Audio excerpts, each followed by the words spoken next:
Horror and chaos be to you. In the name of Runie Ruse. Now, Runatics, welcome one another as I shall welcome you. Hi, hi. It's Runie Rose Day. OMG, it's me, the real deal. I don't even need rune magic to make you show up on time. Hello, all you lovely people. Thank you for being here at the beginning of this stream. Hello, hello. Are you guys excited?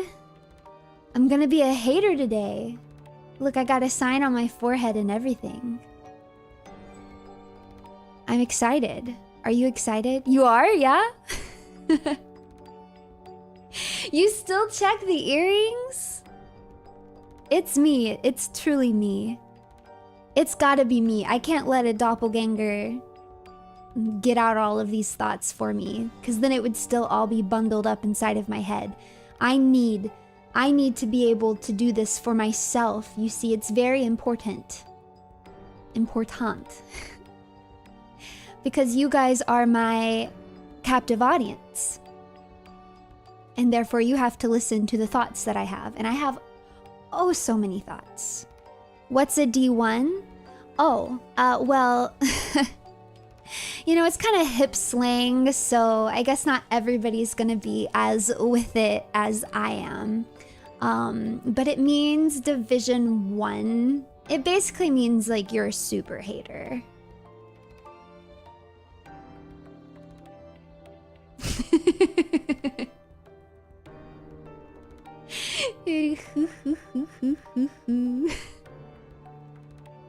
I learned it from Muyu. I learned it on my own, actually, because I'm super hip and with it, with the kids and all. I'm very young at heart, you see. Some may even call me Boomer Zoomer. Maybe. I mean, you could if you wanted to. Or you could just call me a hag. That's fine too.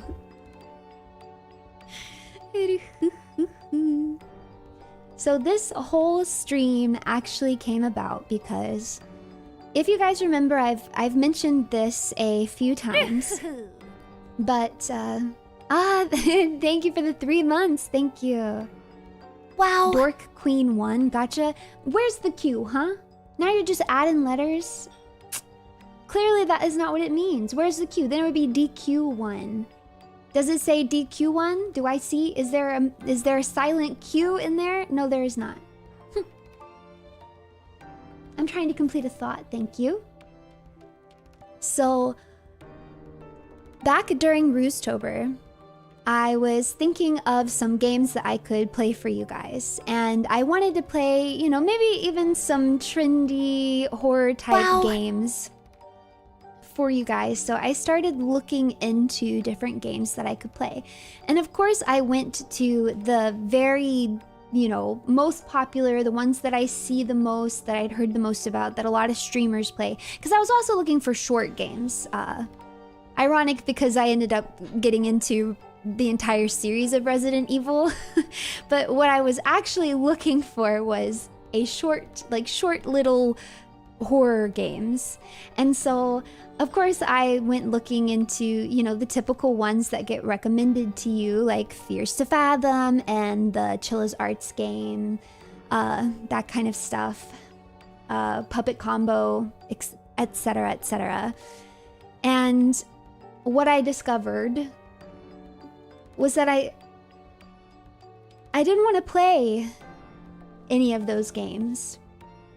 I had actually already played Poppy's Playhouse. What is it? Poppy's Playhouse? Poppy's Playground? Poppy's Playtime? I had already played that. And I wasn't gonna play it again.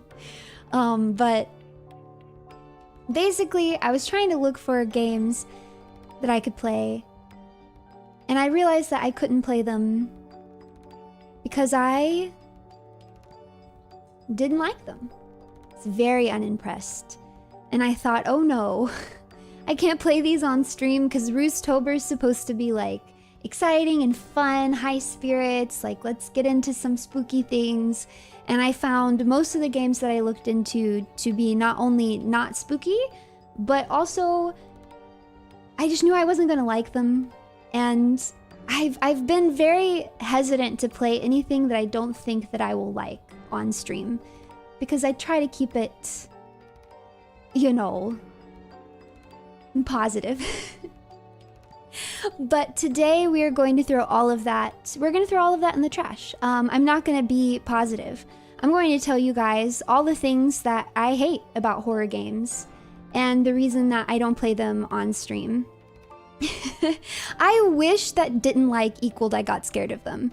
Honestly, I wish that they scared me so much I didn't think I could play them. That would be much better, in my opinion. I would love to be scared. I like to be scared.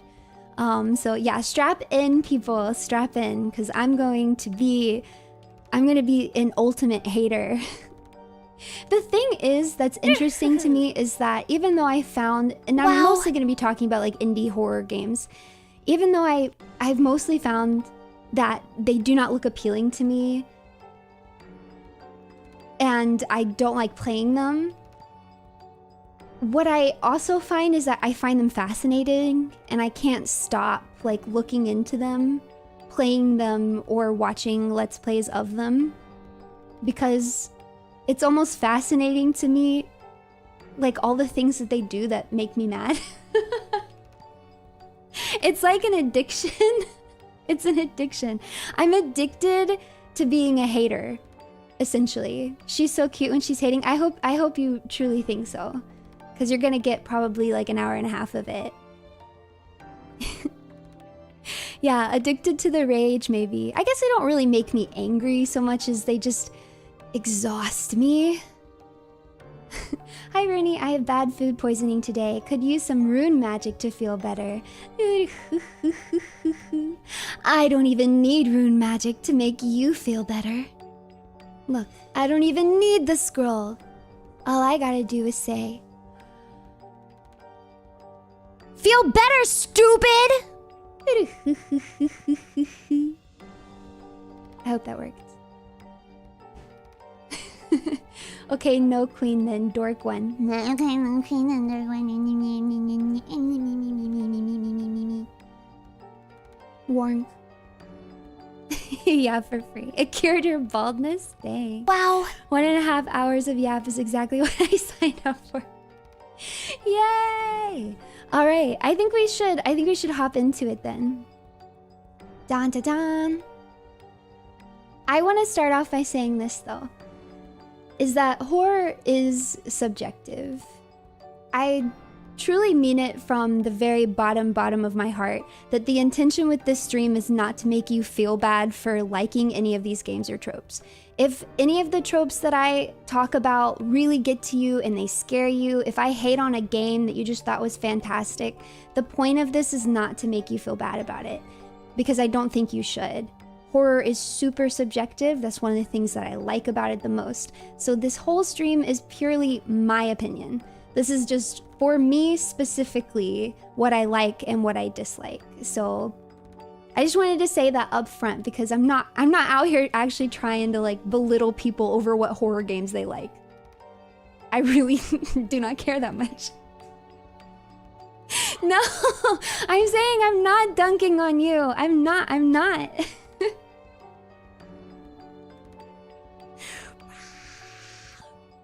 I need you guys to listen to 100% of what I'm saying here. Please, please. You're only listening to 50%. You're gonna hurt yourself. You're gonna hurt yourself if you don't listen to 100% of what I just said. If you only listen to 50% and take away that I'm hating on you guys, then you are hurting yourselves. And therefore, I guess you like being hurt. So maybe that was your intention. And in which case, I don't have to feel bad about it, so we'll move on.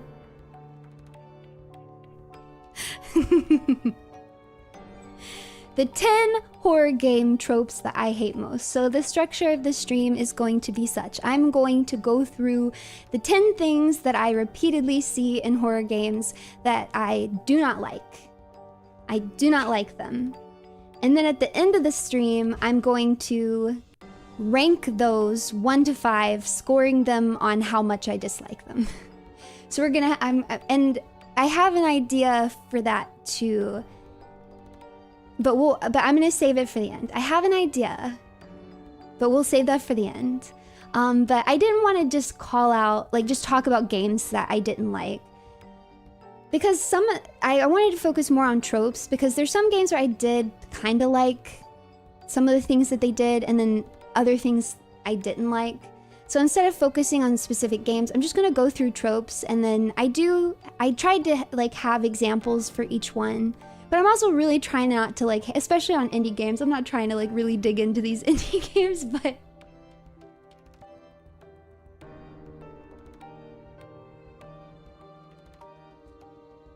I'm a D1 hater, so what can I do? First trope. A cold open. I'm calling it a cold open. If you don't know what I mean by that, I mean you open up the game and you do not know who you are, where you are, what you're doing, what's going on. You have no information, no context. You just get like dropped in a train station or in an apartment building. You just start walking around. I hate this. A lot of horror games do this. I've got some examples on the screen, but I literally hate this. I do not understand why they cannot give you even the slightest bit of context. No, I disagree with you. It does not add to the atmosphere. For me, if I don't have any stakes in the story, then where's the tension? Why do I care, right? If I don't know, like, let's say, you know, just crazy example, I start the game and I'm just in this spooky train station and I'm walking around and scary stuff is happening, but why do I care? I don't have a goal. If I die, okay, I died. I don't know who I am. I don't have any connection to the character that I'm playing or the world that I'm in. The only bad thing about dying is I might have to walk through the boring train station again to get back where I was. There's no stakes for me. And so for me personally, this does not work. If I don't have at least a little bit of a reason to care about what's going on, then I don't care. I don't care. And I really dislike this. I really, really dislike this. And I'm not asking for like a whole drawn out story. I'm really not. It can be super, super simple. It can be at the beginning of the game, there's a black screen and white text, and it says, "I'm a police investigator. I've come to this abandoned house looking for clues about a missing child." That's enough. That is literally enough for me. I'm like, okay, because now I have some context, a little bit of an idea of who I am. I'm an investigator. This is important. This is my job.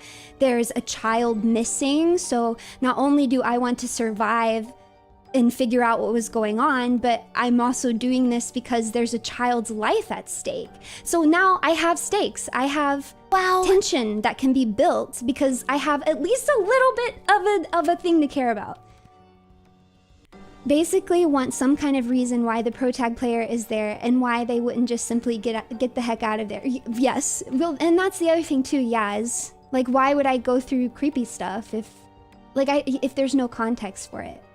But yeah, I just want a little bit, just the tiniest bit of context, because otherwise I don't feel invested. I think a lot of horror games really over rely on atmosphere, and this is something that I really disagree with, I feel like, with a lot of people, because I hear quite often that like atmosphere is the #1 most important thing in a horror game. It's atmosphere, it's atmosphere, it's atmosphere. And I do not agree with that. I do not. Atmosphere is 100% important, but atmosphere does not make a game. If I have nothing but atmosphere, it's not scary to me. Like, yes, you can play your scary music. Yes, you can have your pop scares. There can be gory stuff happening. It can be mysterious. I can hear creepy giggling. But that's not, like, if I don't have any reason to be invested in the story or invested in my survival, why do I, like, that's not enough for me.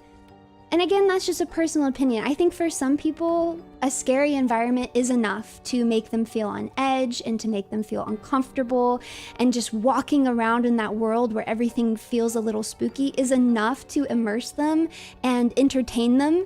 But it's not for me. I don't personally, I'm much harder to scare than that, let me say. I'm way harder to scare than that. You're gonna have to give me more. Because, I mean, I might think it's pretty. Now, this is a problem that I also have with horror media at large. So I feel like a lot of horror media nowadays focuses so much on aesthetics and atmosphere and not enough on, like, actually creating horror, if that makes sense. Like, I can't tell you how many times I've left in the past few years, I've left a horror movie thinking, well, that was pretty. It was very pretty to look at. I liked looking at it, you know? But that's not scary to me. I think it is scary enough for people, but it's not scary enough for me. And I think you see that a lot in indie horror games. They just want to create, like, a creepy atmosphere and drop you into it without doing any other groundwork to set a tone or an intention or to build a world or to build connections within the world so that the player feels invested in some sort of story. And like I said, that works for some people, but it don't work for me. It is not enough. So I'm definitely, I would say the most important aspect of horror would be story over atmosphere. So obviously atmosphere is extraordinarily important and a bad atmosphere can ruin a good story. But I think that not having a story is worse. Like, I'd rather a good scary story with a atmosphere than really good atmosphere and no story. If I don't care about the main character, more than likely the horror game has lost me. I'm exactly the same way. That's exactly how I feel. You do need to feel attached to the character, otherwise you don't care about them being in danger. Yep, that's exactly how it works for me. Because it doesn't feel... Because I think my favorite thing about horror in general is I like feeling the tension, and I love the building of tension and the anxiety around that. And for me, one of the easiest ways for me to feel that is to care about what might happen to the characters in the story, whether it's like a movie or a book or a video game. Like, that's the easiest way, is to start to feel attached or invested. I have played Alien Isolation. Yeah, kind of like how I got attached to Marvin, yeah. Do you prefer silent protagonists? No. I don't mind if the protagonist is silent. That's definitely not a deterrent to me. I think there's a lot of good games with a silent protagonist, but if I could pick, I would much prefer for them to have a few lines, just because I like them to have a little bit of a personality. I do want to see something kind of come through a little bit. Wow. So, music, sound, scenery, gotta immerse the senses. Yes, all of that is important, but it's not the most important, in my opinion. I should have gotten that soundbite gif. It's my opinion! And I could have just played that after everything I said. I didn't think about it till just now. It's too late now. It's too late. Art that wants to be pure atmosphere experience needs to feel new. Too many fail because they're derivative.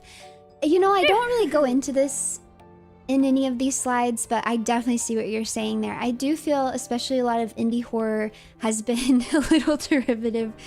You definitely have like a successful game, and then you have like a slew of games that come out shortly after just trying to recapture that same magic.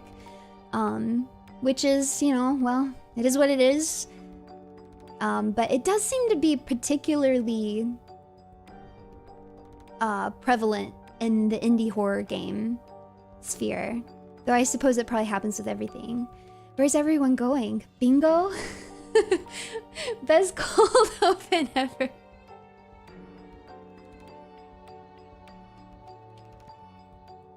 There's so many Exit 8 codes. There really are. Now, yeah, there's some, I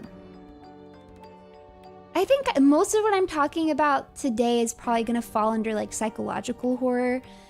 Because there's some genres of horror games that I don't really have any issue with, and they're just really simple. So for example, yeah, like the Spot the Difference Exit 8 type game, or the Observation Duty type game.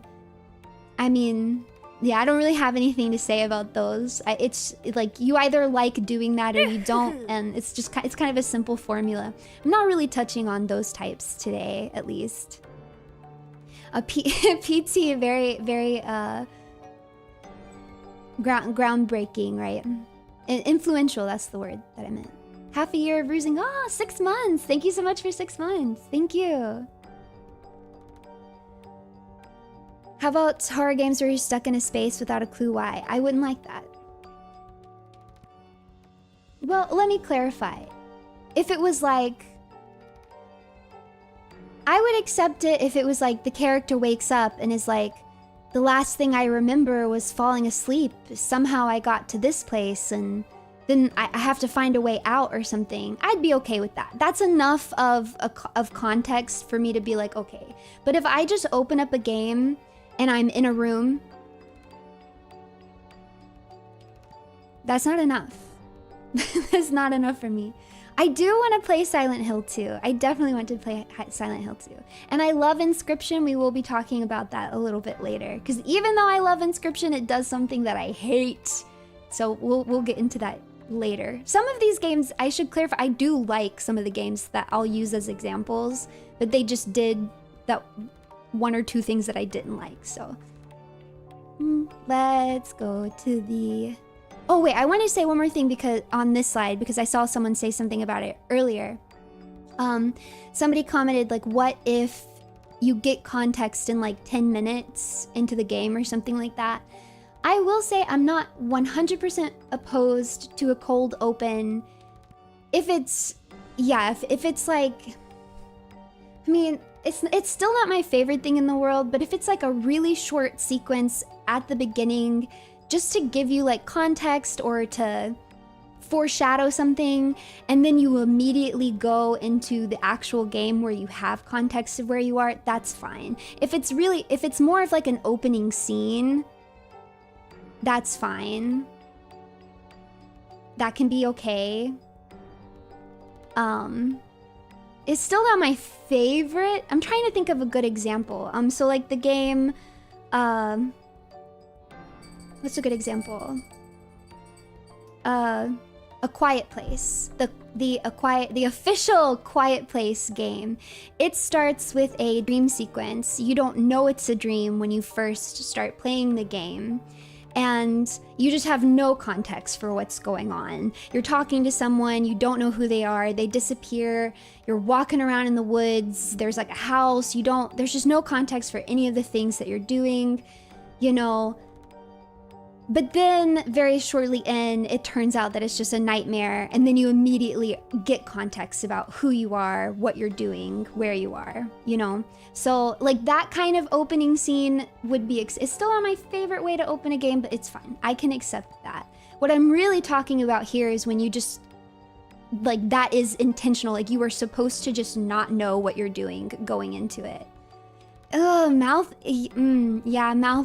washing. I know a lot of people really liked it. So I have purposely avoided hating on it too much. But I didn't like it. I didn't like it. But I will say that the opening scene, they do give you more context pretty early in, so I wouldn't count that. I wouldn't count it as a cold open. All right, next.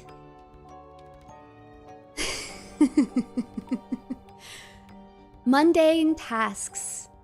In my opinion, creepy music does not make sweeping a floor fun or scary.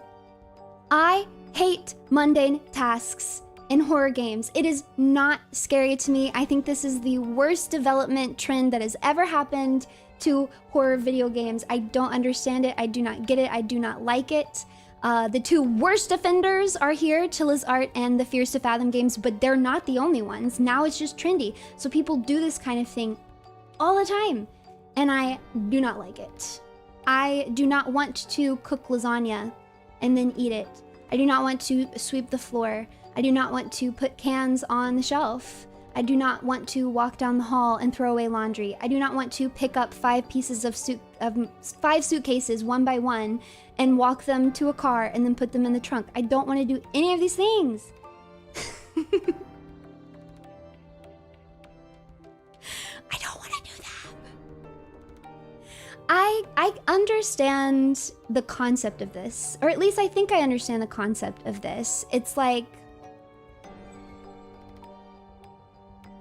going about your life, doing tasks that you would ordinarily do to give you like some sense of normalcy, except there's really creepy stuff going on and a creepy atmosphere, or maybe little details that aren't adding up. So it's supposed to, you know, create this sense of unease. And yeah, ground you in reality. But personally, I just don't find, it doesn't really do that for me. It really does not add to the atmosphere. For me, it's actually an atmosphere killer. It just takes me out of it.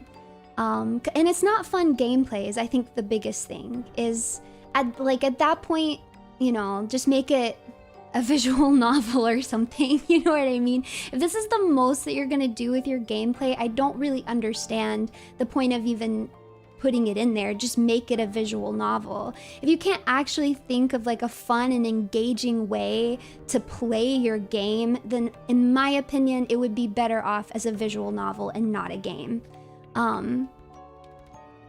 Would you be less averse to it if the segments were both shorter and fun?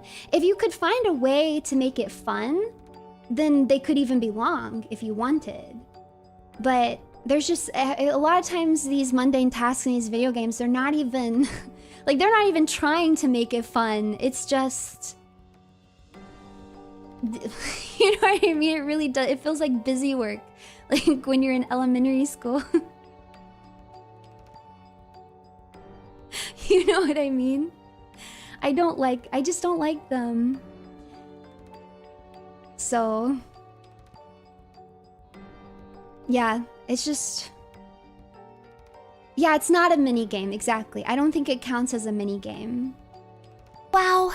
A thing I like from these is the repetitive task that starts to feel wrong at some point. It plays with your sense of, this is safe to do. I could see that.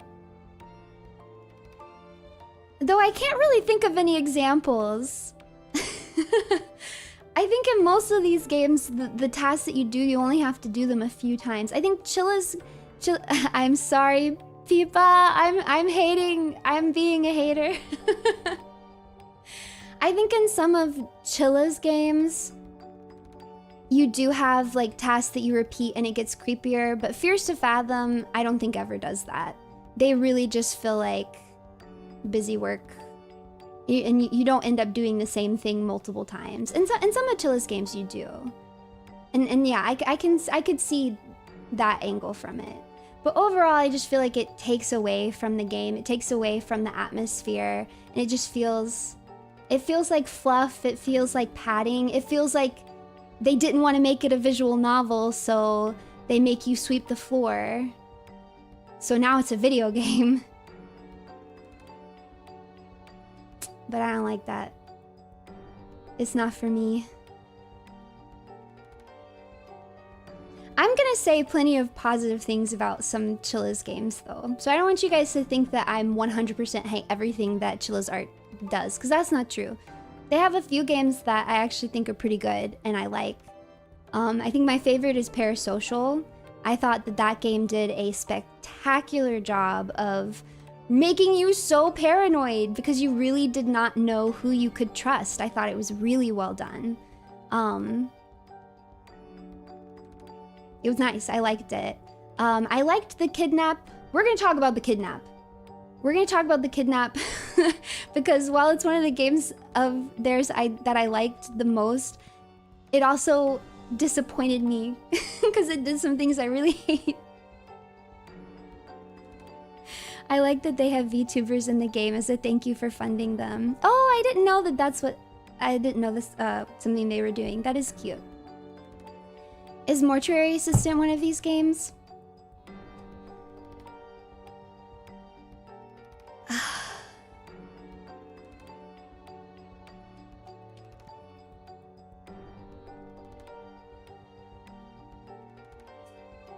I mean, I wouldn't want to play it.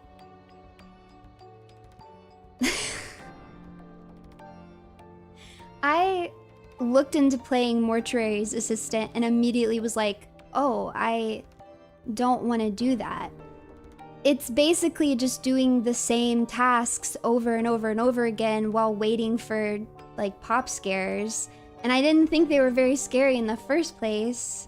So the demo was better than the full game. I think it would have benefited from being a shorter game.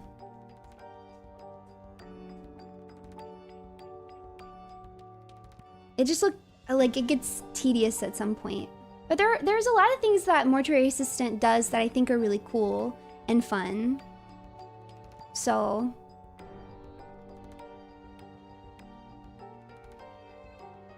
I liked the idea of having to figure out which corpse it is. I think that was really fun because it could be so subtle. And you're trying to figure out what the corpse is. Or which of the 3 corpses is the one that you need to burn.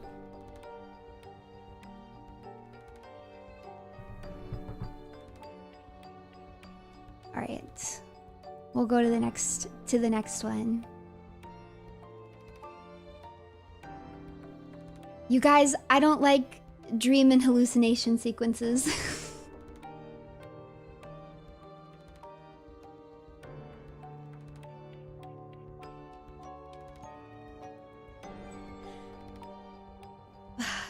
I think that they could be fine in very specific situations, but for the most part, I just don't like it, and I'm going to tell you why. For me, once I lose a sense of groundedness and reality, I also lose the sense of being scared. And I definitely think that that's not the same for other people. I think the concept of not knowing if something is real or not is very scary to some people. So I think being stuck in a dream or hallucination is genuinely frightening to some people. To me, when I'm consuming horror media, the second I realize that it's a dream or hallucination or it's nonsensical and I lose any sense of groundedness, then I'm not scared anymore. And I'm not saying that it has to be realistic. There can be ghosts, there can be demons, right? But when just crazy nonsensical stuff is happening and it doesn't make sense and you don't have any context for it, then I stop being scared because I feel I feel like there's nothing I can do. It basically takes away your agency. And there's another thing that does this that we're going to talk about. The number 10 also does this same thing. I hate it for the same reason. Is it takes away your agency, and especially if I'm not just watching something, if I'm playing something, I don't care anymore. You know what I mean? It's not scary to me if I don't feel like the decisions that I'm making make any difference. Does that make sense? Take your meds. And I specify that I mean this for playing video games because I think this is a lot easier to enjoy when it's media you're just consuming passively. If I'm just watching a movie or reading a book, this kind of thing doesn't usually bother me all that much. But in a video game, I just don't like it. I don't think it makes for fun gameplay. I'm gonna give you a few examples here to continue to pick on Chilla's. The closing shift. There is a scene in the closing shift. Even though the story up to this point has been pretty grounded in reality, all of a sudden you're doing this shift and the lighting outside is red and there's a clock and all of these like demon-like customers are coming in and you're just confused. It's not even scary, it's just confusing. So you're like, oh, what is this? Like, what's going on now? And then you make them a bunch of lattes and then it just ends. It's so pointless and it's not scary. You know, it's not scary, it's confusing and weird. Chilla did this again in The Kidnap, even though I really like The Kidnap, but they did this, I don't know why. There's this weird scene in The Kidnap where a clown breaks into your house and it fills up with balloons and you have to walk around and pop all the balloons. One, it's a mundane task, so it's like 2 strikes against it. And 2, it's like a nonsensical dream hallucinations sequence that doesn't add anything to the game and it's not scary. You know it's not real, first of all, because again, the story's been pretty grounded in reality up to this point, and then you're just walking around popping balloons and you're like, okay, why am I doing this? Why is it like, I think maybe some people feel scared by that, but to me, I just find it confusing and pointless, and I don't know, it's like, what's happening? Then what's happening this? I bring up Locked Up and From the Darkness because both of these games, they feel like dreams and hallucinations pretty much the entire game. You never really know what's real and what's not, which again, I think for some people they find that specifically to be very scary. To me, it just makes it just feels pointless, you know? I'm just like, well, I could walk into this room and it could have flesh walls and a monster could jump out at me. And then I could close the door and open it again and it could be a regular room, I guess. And I just have like, there's no way to predict. There's just nothing. It just becomes not scary to me. Yeah, you love The Shining because there is groundedness in The Shining.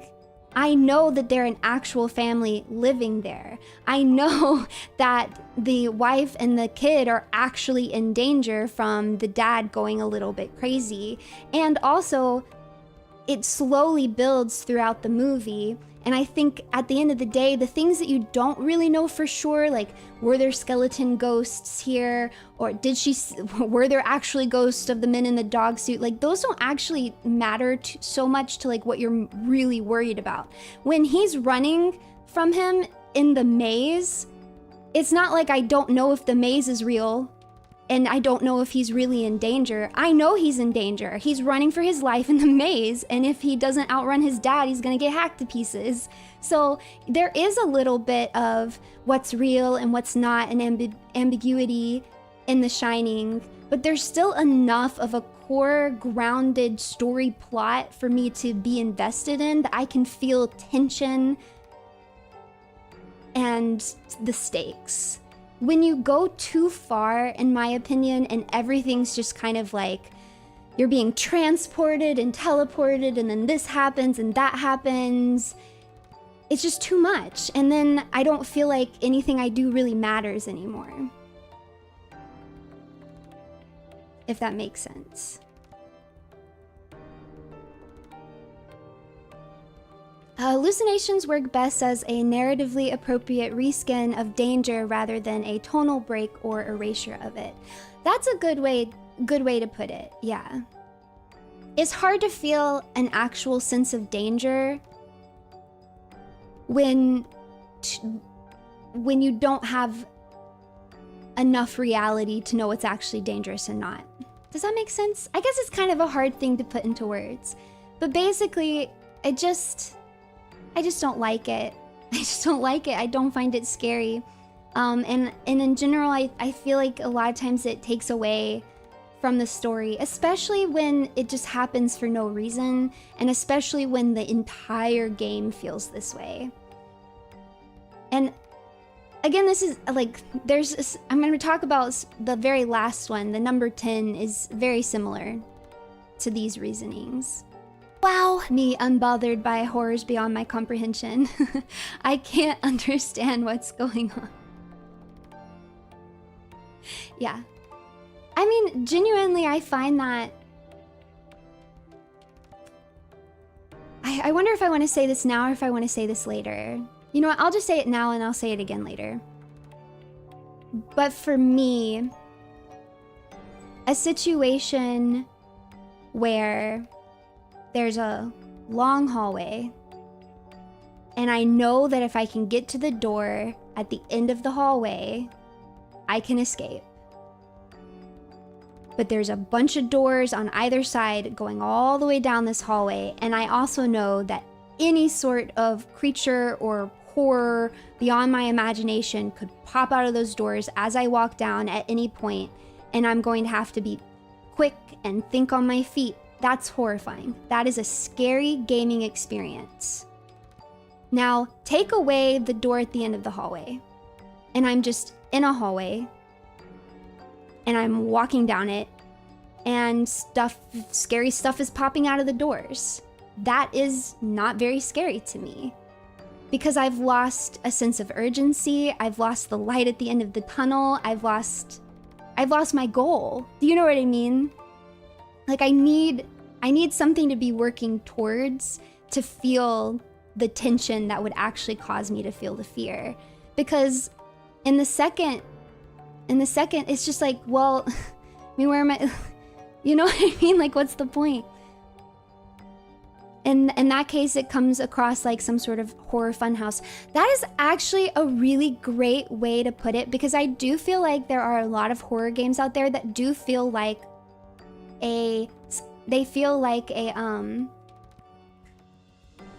why am I forgetting the actual word for them?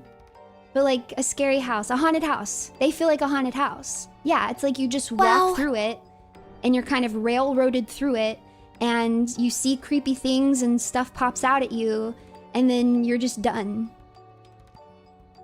Right? And at that point, it's like, why is it even a video game? I don't know. It's not for me. Dreams either need to give insight to a character's inner thoughts or be used as foreshadowing. So, okay, so an example from Chilla. I'm gonna say something good about Chilla again, so don't act like I'm a hater, though I am a D1 hater. Going back to the game of theirs that I really like, Parasocial, there is a dream sequence in Parasocial where something has broken into her apartment and she's having to hide from it, right? I like that scene, not to spoil things, but because that actually happens later in the game. And so you kind of learn and are prepared for dealing with that situation when it's actually happening to you after you have the dream. So in the context of the game, it feels more like it's a premonition, and it just makes sense. It feels well integrated, and it's not very long either. In that sense, I don't have any problem with that. No problem with that at all. That's fine. That's a thumbs up for me. I think it's a good execution of a dream sequence. Especially because kind of meta horror here, but like as you're playing it, you know it's because it's actually going to be real at some point. And you're like, oh my gosh, this is going to happen later, isn't it? You know, I'm being taught this for a reason. Which is an element I don't think enough horror games take advantage of. I love when a horror game is teaching me something and you know it's because you're gonna need to do it later, and you're like, oh god, I don't want to do that. I don't want to have to do that later when I'm actually in trouble. That's horrifying. That's very, very fun. I think people should use that more. I don't know if that's the correct term for it. I'm just gonna say meta horror. It's a scary sensation that you get specifically because you know you're playing a video game. Yeah. It's exactly that. It's when you've been playing a game where you couldn't run or there was no need to run, and then something scary happens, and then all of a sudden a little thing pops up in the corner that's like, press spacebar to run or shift to run, and you're like, wait, why? Why do I have to press shift to run? What am I running from? Yeah, I like this one. That is fun.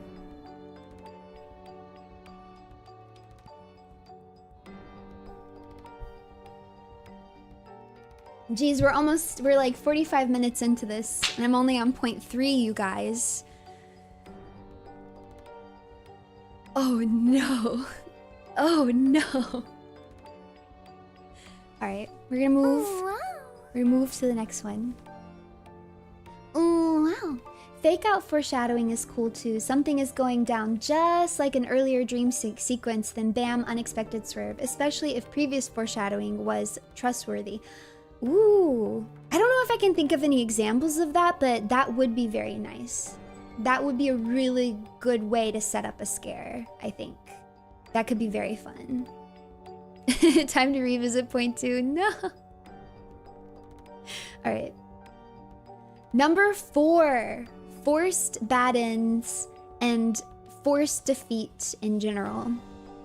This is where I have to hate on Inscription a little bit. It is a pet peeve of mine when a game forces you to die. I shouldn't say die. When a game forces you to lose, I hate that. I hate it. There's gotta be a better way. There has to be a better way. Come up with something different. Do something different. Because I just find it so annoying when they make you die. Inscription does it to you multiple times. I think on 2 different occasions, if I'm remembering correct. And I do not like this. It is not fun to me. I promise you, if you think about it a little bit harder, game developers, you can come up with something different. I did everything right. Why did I lose? It really takes you out of the game. Like, it sucks me right out of the game and instead puts me into the mind of the developer. I am no longer thinking about the game and what's happening in the game. I am now thinking, oh, I had to die, so they forcibly put this mechanic in to make me die because I need to see this death scene, and then this needs to happen for the game to progress. I'm not in the game anymore. And that's so disappointing. Like, you don't want to do that on purpose. You want to keep your player focused and sucked in as much as possible, right? Then sometimes you don't know if later deaths are scripted or your fault. Yes, that too. Then sometimes it is kind of hard to tell. And that can be really frustrating too. Because then you're sitting there like, was that a forced kill? you gotta look it up. Forced bad ends is a lack of agency issue. Yeah. You know what? This does come back to a lack of agency. Guys, we aren't done explaining the tutorial. We'll stop winning. Yeah, exactly. I hate it. What I mean by forced bad end is because I don't want to make it sound like I don't like a bad ending. I actually don't mind if the game has a bad ending. That's fine to me. I think a bad ending can be very fun, but I think that you should be able to accomplish whatever you were trying to accomplish in the game, right? When I say forced bad end, it means that whatever you were trying to do in the game, you will fail at doing no matter what. Because that's the only ending. I really do not like this. Because then you would just feel like everything you did was pointless, right? I put Madison on here because I think it's a really good example of this. Like, you just fail at what you do in Madison, and it really feels like everything was pointless. You look back on everything you did and you're like, well, what was the point in any of that, you know? But I think you can have a good bad ending where you still accomplish your task. A good example would be, oh, I don't want to spoil this game for you guys.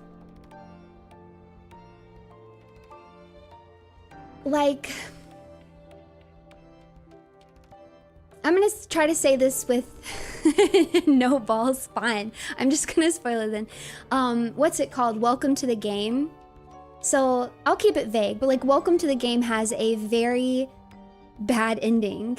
it is not a good ending. But you do complete your task. You do find your codes in the time limit without getting killed. Like, you do what the thing that you were trying to do in the video game, you do accomplish that. But then the story is a bad ending. That actually doesn't bother me at all. That's fine. Because at least I can, at least I don't feel like everything I did was pointless. Because I was learning how to play the game and I did accomplish it. Like, there's still a sense of accomplishment at the end, even though the story goes bad, because functionally the video game portion, the play portion, you were able to complete. It's like, imagine Inscription, except you couldn't actually beat the card game. Because Inscription kind of has a bad ending too, right? But it doesn't bother me because the game mechanic itself is the card game, and you can win the card game. You can win the card game. Imagine if you couldn't ever beat it. Like, the function of the game, you just couldn't actually beat the card game, and then it was a bad ending. That would be so frustrating. It's just not satisfying to me. So I really don't like a forced bad end. I think whatever player has been working towards, they should be able to do. They should be able to escape the house. They should be able to solve the murder. They should be able to exorcise the ghost. They should be able to, I don't know, beat the creepy video game, or get their stalker arrested, etc. And then if you want a twist at the end that makes the story bad, that's fine. But whatever you were trying to do in the video game, the actual gameplay, I think the game should let you do it successfully. Inscription is awesome, but forced losses are a middle finger to the player. I agree, because that's, I mean, I've said it so many times, I love Inscription. I still play Inscription out. I play the mod not infrequently. It's such a fun game. I really, really, really like it. I did not like those forced kills, man. I do like it when they give you the objective die type of scripted death, because then you feel successful when you die. Wait, I can't think of an example of that. I guess if my goal in the game as a character was to die, then yeah, that would be, I guess that would be fine then. If that's what the character wanted in the first place.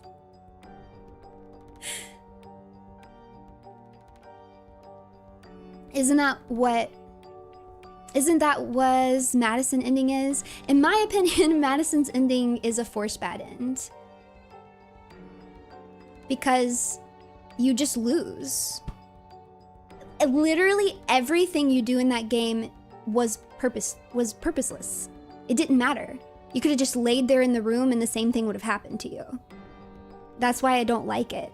You look back on, you're like, well, that was a waste of time.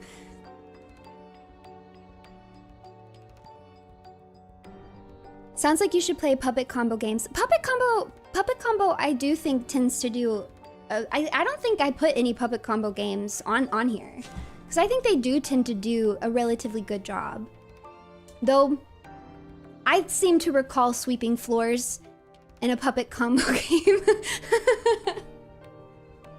I seem to recall, but I can forgive it. I can forgive one or two things.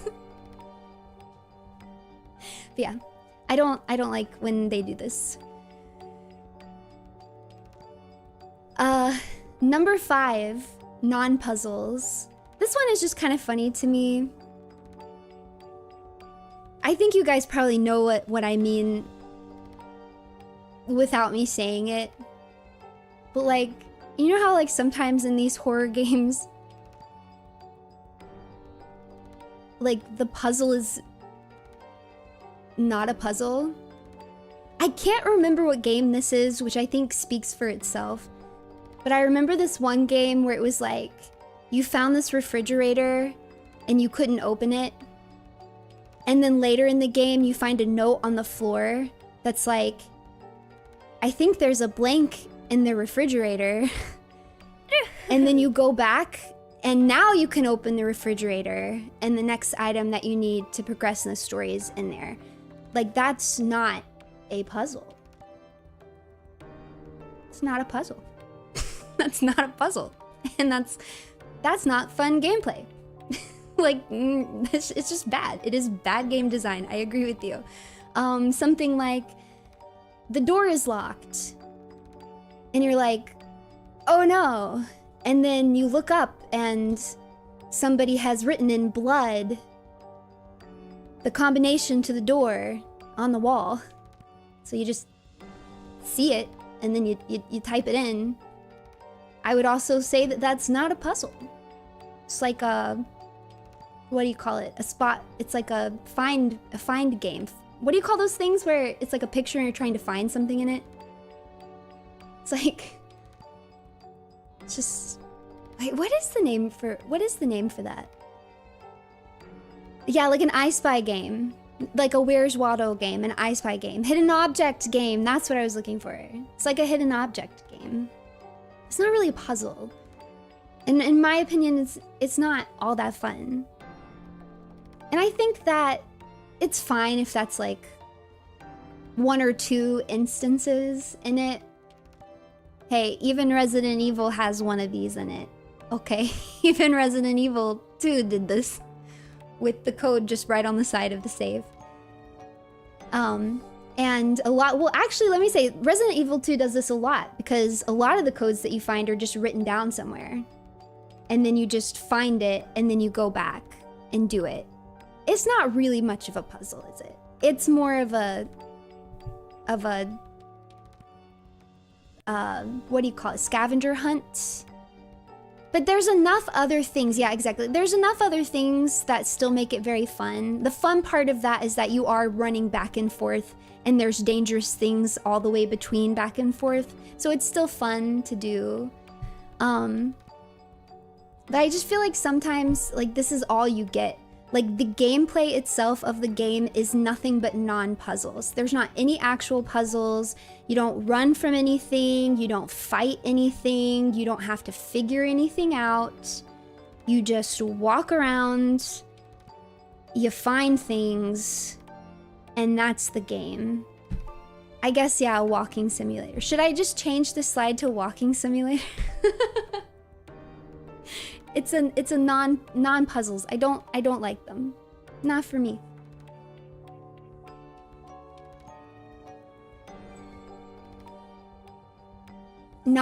Okay, do you like the descriptor non-puzzle? Yeah, so this was not for me, you know? I used to hate the code on a piece of paper mechanic until I realized that is literally reality working in IT. Everyone does that and we cannot stop them. You know, that's funny because I think a lot of people get annoyed when a game has too much flavor text in the setting.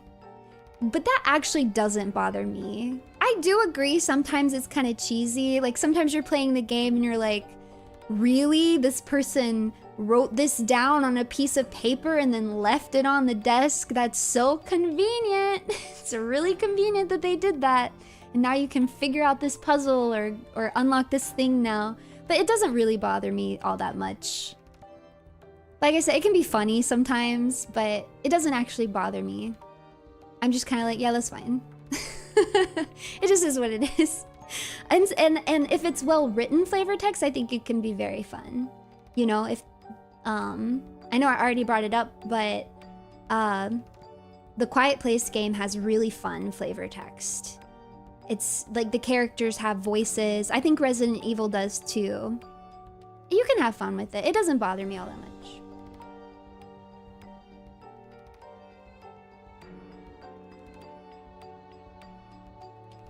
Mini walking sims would work better as a visual novel. Yeah, that's what I end up thinking a lot sometimes, is these games just should have been a visual novel.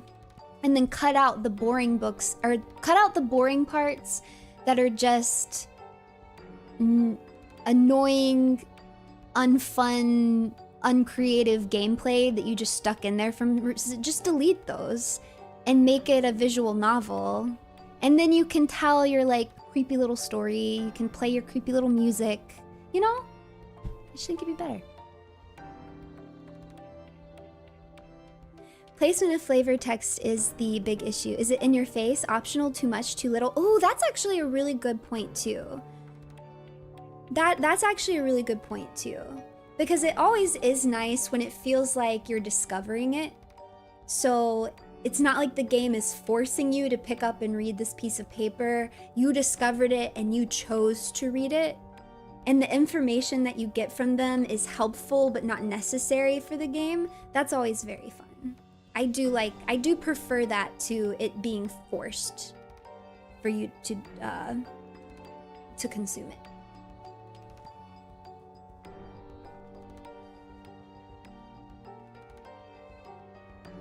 Random notes written by a guy running from a monster is my favorite song trope.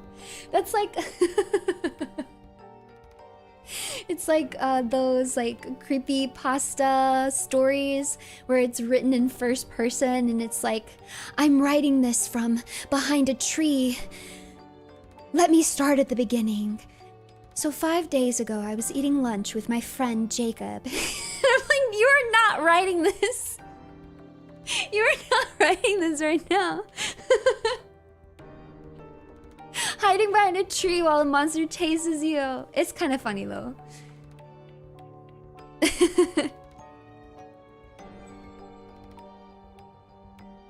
I'm posting this on my best friend's Facebook page. Yeah, exactly. Exactly. Let's go to number 6. Da-dum. Ah!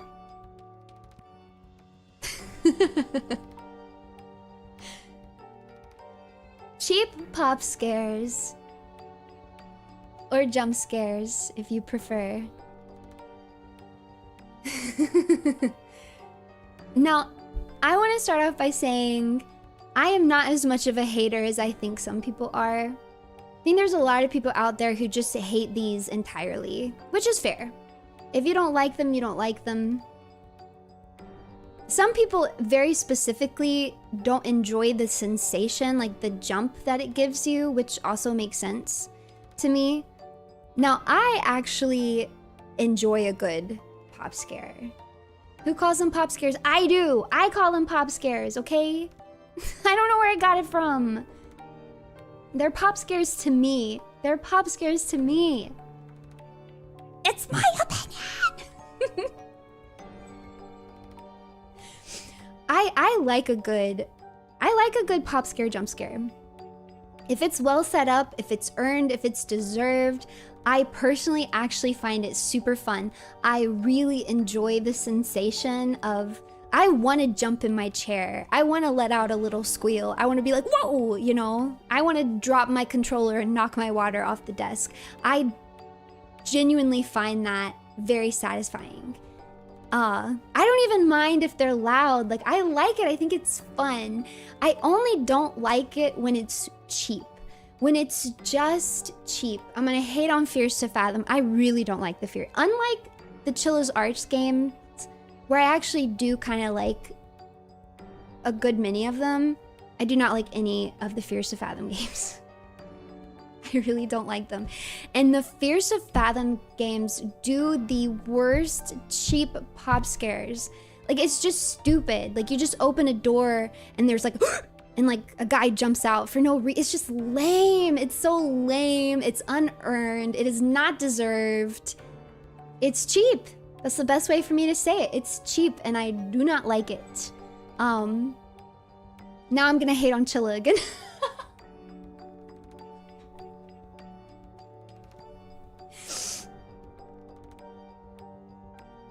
In the Kidnap, which is a good game. There's a portion of the game where you go up into the attic and you find a dead body.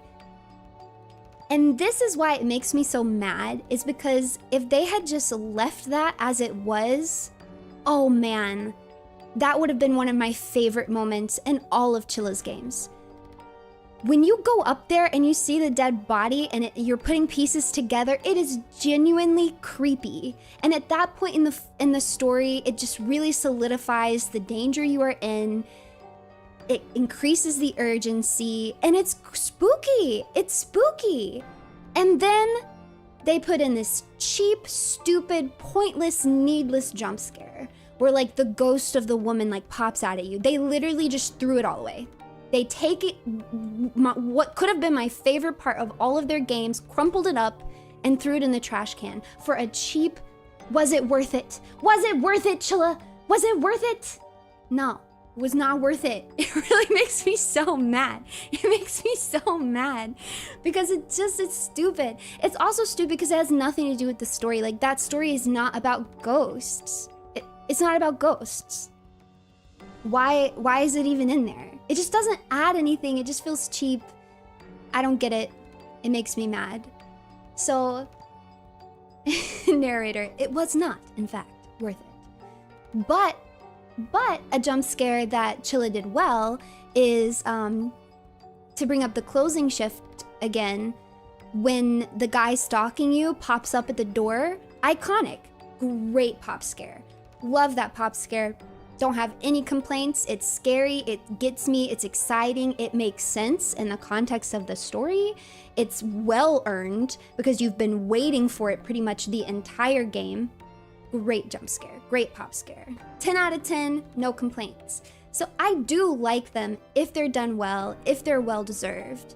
What I really like is when it's a pop scare that doesn't actually pop out at you.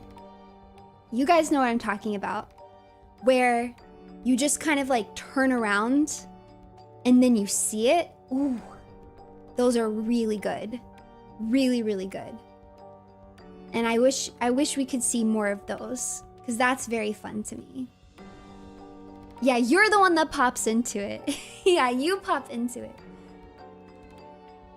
And I agree, they do have to be used sparingly because, I mean, that's just, you know, everybody knows this. You get desensitized, so if it's just too much going and going, you're gonna get bored of it, you know? But if it's only happening sparingly and you don't know, you do end up kind of accidentally feeling comfortable at some points. I mean, and it's kind of like the tip that I got earlier. That would be a great opportunity for a pop scare would be if you do something early in the game and it clearly feels kind of like a tutorial. You're like, oh, I have to like jump over this box and then crawl under this thing. And you're like, okay, I'm gonna have to do this while something is chasing me, right? And so then you do it, and then later in the game, yes, something is chasing you and you're doing it, but you get away. And then the last time that it happens, there's an unexpected jump scare at you. That would be very scary to me because you're really not expecting it. You've become desensitized to that movement because you learned how to do it. You already did it once and succeeded. Then you go in the third time and something completely unexpected happens. That would be a nice pop scare.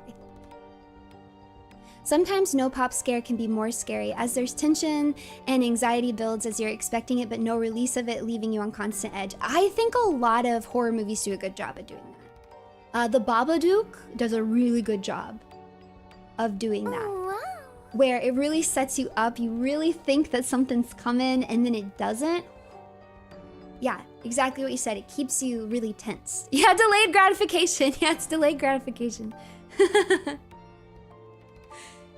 Tedious stuff depends. In the bathhouse, I like going to clean stuff because it's designed to be unsettling as you have to go into the back by yourself and it leads to increasing anxiety.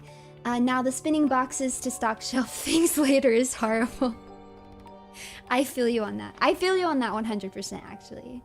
Because I shouldn't totally hate on mundane tasks. I think there are ways that you could creatively do it where it could be really fun and integrated into the gameplay. And I saw the point earlier saying that like if you're doing it and then it's increasingly getting scarier and more high stakes every time you do it, I do think that that could be implemented well. I just feel like the majority of the time when I see it in games, it just feels a little bit lazy. It doesn't feel like they're putting that much thought into it.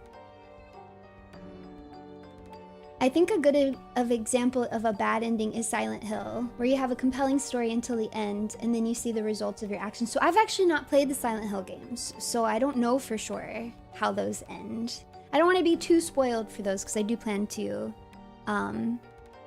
play them eventually. But yeah. For the most part, you know, this one's pretty self-explanatory. It seems like most of you guys get exactly what I'm saying and agree with me. So yeah, number 6 is the cheap pop scares. Unnecessary. So let's move on to number 7. This one is so petty. Wait, can I just be so petty? Can I be so mean and petty? I hate the stupid the stream achievements or Steam achievements or whatever it is. It is so stupid. Okay, so I start a game and the game starts and it says, you know, I'm waiting for a call from my mom, and you're in your bedroom and then the phone rings. And so you walk over to the phone and you answer it and it's your mom. And your mom's like, oh, hey, blah, blah, blah, blah, blah. And then you hang up the phone and then you get this little ding and this little notification pops up and it's like, talked to your mom on the phone. Of course I talked to my mom on the phone. I just played, that's literally the basic function of the game. I just started playing the game, the phone rang and I answered it. How is that an achievement? Give me an achievement when I kill a monster for the first time or solve a puzzle for the first time. Don't give me an achievement for answering the phone when it rings in the video. Can you not come up with something better? The first one's free. I do not like them. But no, it's not, it's just so stupid. It's stupid. I do not like it.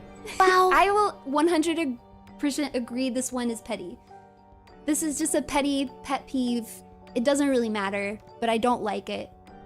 And it will make me dock points from how much I like to game. Achievement unlocked. Rant about silly achievement. Yeah. Yes. Non-horror game, but Dark Souls 2 gives one for dying for the first time. Wow, gee, thanks. I didn't know I died. A lot of games do that nowadays. A lot of them do. Die for the first time. Get used to it. That's what the Resident Evil one said. I just think... yeah, half the player base doesn't even have it. It's gotta be people who never actually played the game. Isn't it great seeing achievements popping up when you press start on a game and it says only 40% of players have it? Exactly, that's exactly what I was saying. Yeah. Yeah, I just don't like it. Come up with better things. There's probably some incentive for these video... And I want to recognize and be a little kind to the developers because my guess is that there's probably some statistic or advantage to giving your game achievements. Like, I bet like statistically, if you have achievements, people play your game a little bit more, so they feel obligated to put some in there. But I think not all games are necessarily, especially if it's a walking simulator, are necessarily like gonna have a bunch, so they're just kind of like, you did the first part of the game, and they just throw them in there. But it does annoy me. So when will you play Faith, the Unholy Trinity? So that is when, I think you may remember back in October when I was originally looking for horror games to play. This is one that I watched a little bit of gameplay of and then immediately stopped because I was like, I want to play this game. I think Faith looks really good and I will play it at some point. I definitely want to play it at some point. So that one does look good to me. Every now and again there's a game that I look into that does look good. It does happen. It's kind of hard to fit things in right now because there's like, what do you call it? There's 2 game series going on right now, DMC and Resident Evil. And those are gonna take me a while to get through. And then I gotta play Kingdom Hearts. So there's a lot, but I do definitely want to get around to playing Faith when I can. Yeah, there's only 24 hours in a day. The good thing about Faith is it doesn't look very long. I think it's one I could probably beat in like a session or 2. So that makes it a little easier to add in. I'm trying to think of what it was. There was a game I watched someone play on YouTube for a few minutes the other day and then stopped because I was like, oh, I want to play this. And now I can't remember what it was. Hold on. We got time. What? I'm only an hour and 17 minutes into this yap. We got time. I'm gonna look it up. Let's see if I can figure it out. It should be in my history, right? It'll be in my YouTube history. I'm gonna figure out what it was. It was not Minecraft, believe it or not. I know that's shocking. But it wasn't Minecraft. History.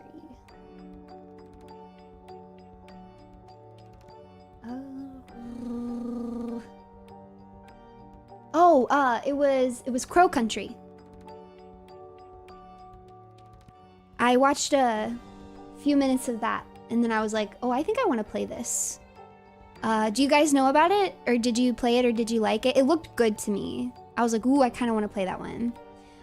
There was another survival horror game that looked pretty good to me too that I might try playing at some point. And I cannot remember what it was called. But if I scroll down, I'll see that one. Oh, it was kind of a while ago. Oh, Hollow Body.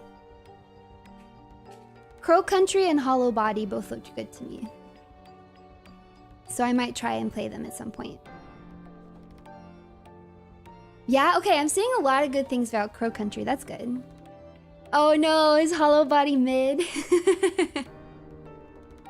Oh no, it looked like it had potential. It did. I want to play Crow Country a little bit more though. It looked good to me. Looked good. So yeah, there are games that I will play. There are some mystery games right now that I really want to play, but I just... It's a debate because I really don't think they'd make good stream content. You know what I mean? These mystery games. Like,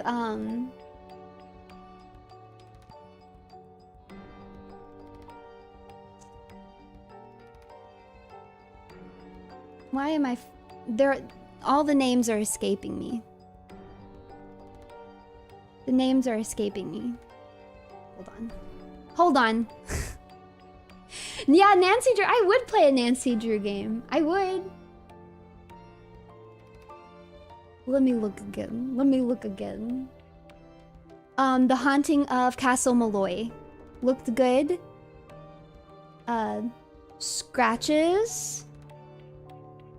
There was another one, like you're a detective and you go to this abandoned town that looked really good. But now I can't remember. That was a long time ago. I'm not gonna find it. But it looked really good. But I think it's like, it takes a lot of your attention. I think the main thing is, one, if I stream it, there's always going to be like people spoiling it. You know? And then also, if I stream it, there are going to be spans of 20-30 minutes where I don't know what to do. And I'm just walking around. I'm just walking in circles because I missed like one tiny key, or there was one door that I somehow didn't see. Like, that's just kind of the nature of that type of game. Like, it's going to happen. And I find that kind of thing frustrating in general, but it's gonna be really stressful for me if I play it on stream. So yes, I do think that maybe it could be an offline format, so I could do Let's Plays.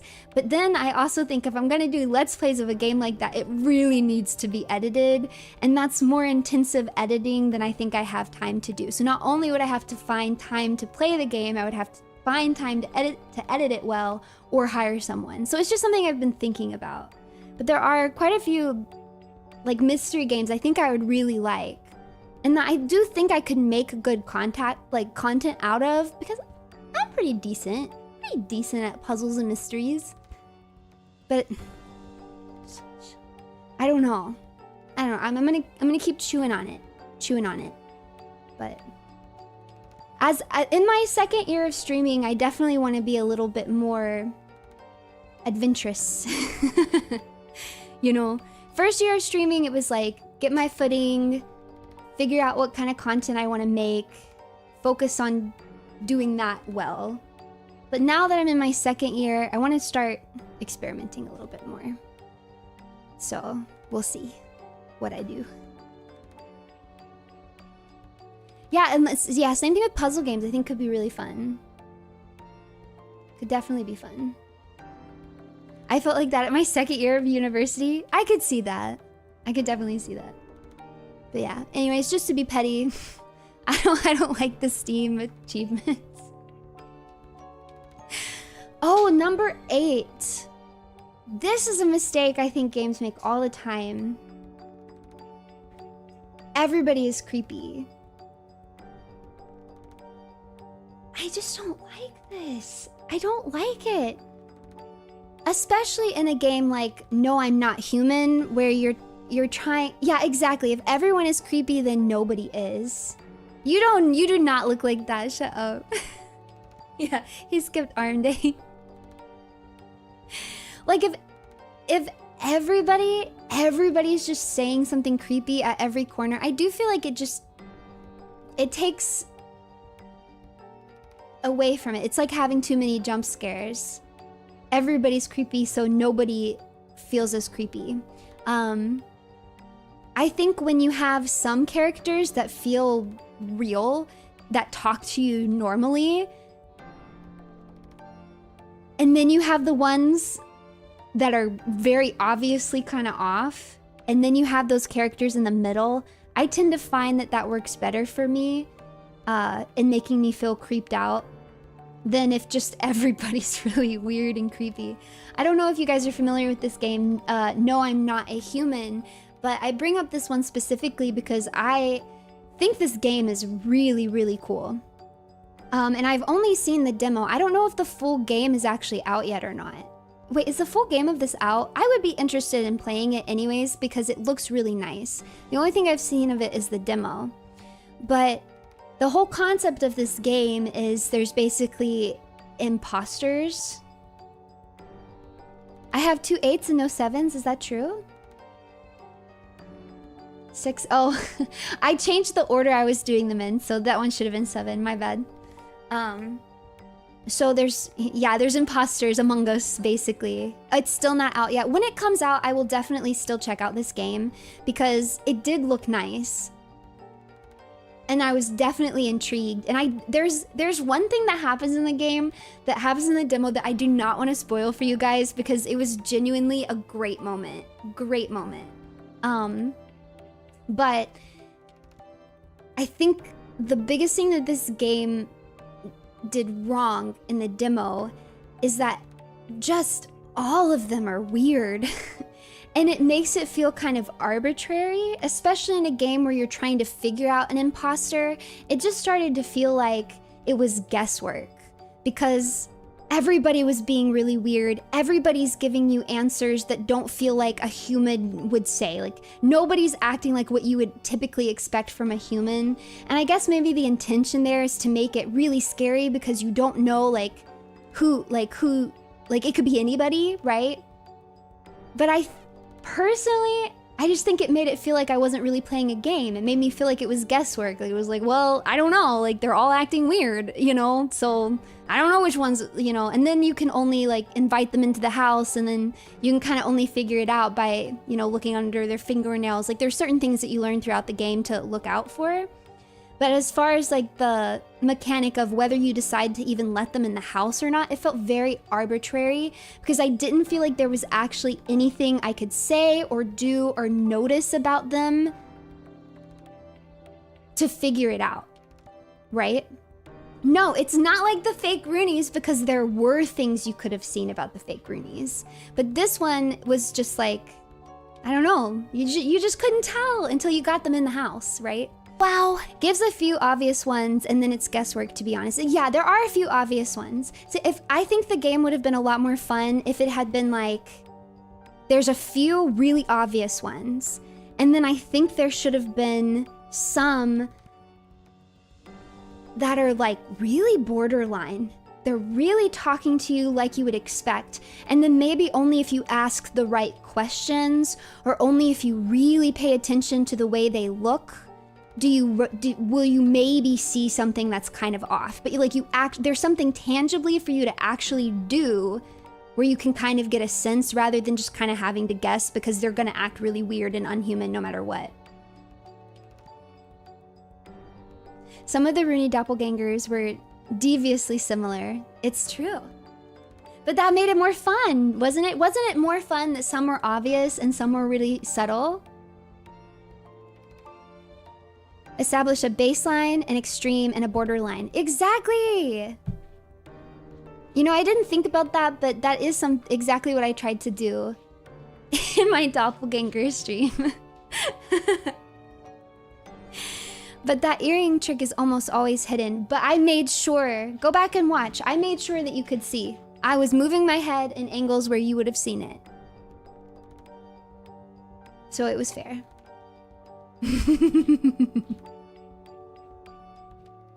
It was fair.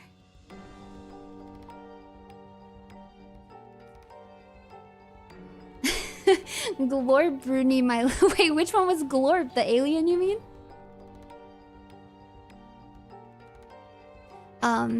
But that's a very specific situation to this game in particular. I think in general, there's just a lot of games where I think the intent... Well, okay, Fierce to Fathom does this. You guys, I'm gonna hate on Fierce to Fathom. I feel bad when I hate on Chillas, but I do not feel bad when I hate on Fierce to Fathom, because I really do not like anything about those games. But I think Fierce to Fathom does this in the worst way. It's like you go to the pizza shop and everyone's just acting weird, and you can tell that the whole point of them all acting weird is because you're just supposed to feel uncomfortable. It doesn't feel like an actual story. You know what I mean? It's just like, yeah, everyone's just they're just gonna act weird. Because they think it's gonna creep you out. They think it's more creepy that way. But I don't. It just exhausts me and annoys me. I don't like it. It feels cheap to me. I should say that. It feels cheap to me too. Like, like instead of really trying to build and do the groundwork of making me question who I can trust and who I can't through good storytelling and pacing, instead to make me feel like I don't know who I can trust, they just make everybody creepy. And it's a cop-out. And for me, it doesn't work. I'm not buying it. You're not tricking me. It's one of those things. It's like when you go to a movie and they play really dramatic music to try to make you feel some way without doing any of the work with the story to make you feel that way. I'm not falling for it. Your music is not going to trick me into feeling an emotion you did not earn with the story. And the creepy behavior of your characters are not going to trick me into thinking this is a psychological horror when you didn't actually do any of the groundwork story writing to make it a psychological horror. You are not going to trick me.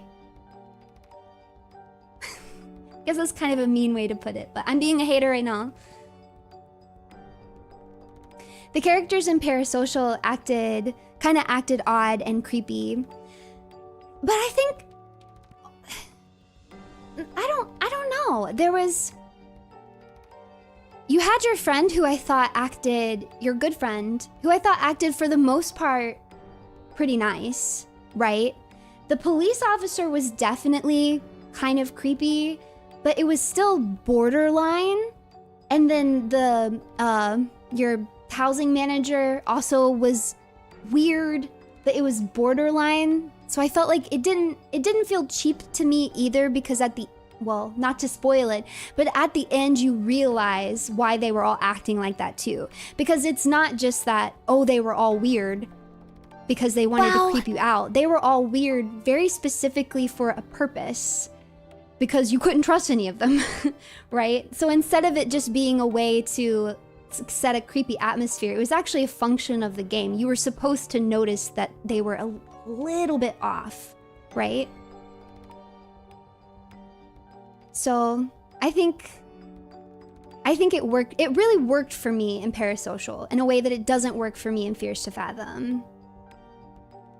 If everyone's creepy off the bat too, then you don't have room to build a good supporting cast that you can feel bad for when they're questioned. That's true too, yeah.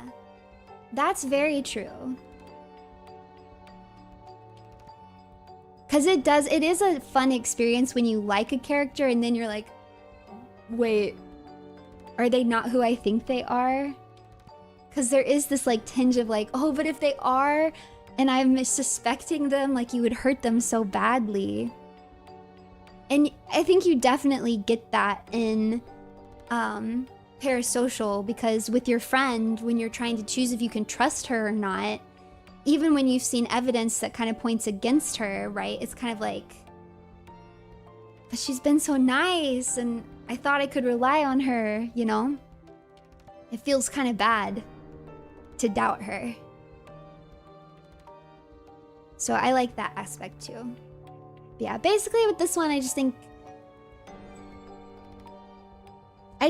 sometimes this could be I could see instances where this could be implemented well, but I think most of the time it just comes off kind of lazy to me, or it just straight up takes away from the mechanic of the game. Next. I hate maze chases. I'm just gonna say it. I hate maze chases. I actually enjoyed Poppy playtime for the most part.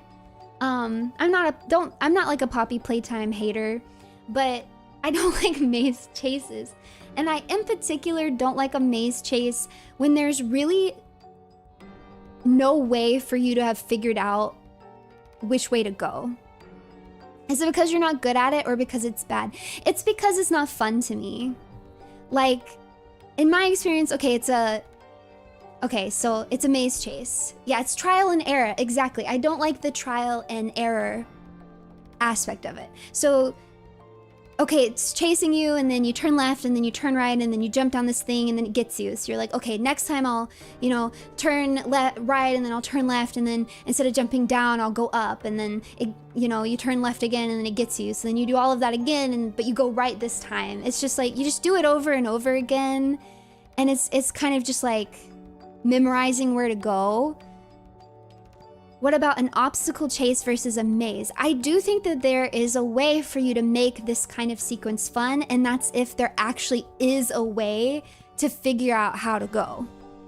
Like, if there actually is a gameplay mechanism where you could figure out the path, then it feels like a puzzle. Then it feels like an actual game that you're playing instead of just like memorizing what the route is. I mean, because then you can just write down what you did every time you die, and then eventually you figure out where to go. To me, that's not as fun as a game as it would be if I felt like I was actually escaping from the monster by using my brain instead of just dying over and over. And it is coupled with some cheap jump scares too. You know, I haven't played Resident Evil 4 yet, so I can't say. Kind of comes back to forcing you to lose. If you can avoid that, it's good. Yeah, that's true. That's a good point. It's not a totally forced lose, because you could technically just get really lucky and you could just get out the first time that you tried. So I guess it's not totally a forced failure, but it does kind of feel that way when there's not really a mechanism for you to figure out the right way. You just kind of have to get lucky or die a bunch and memorize how to go. Have you played Alien Isolation? That game is more. I have played Alien Isolation. I have not beat Alien Isolation. You can go back. I streamed it the first time I played it back in October, and I did like it.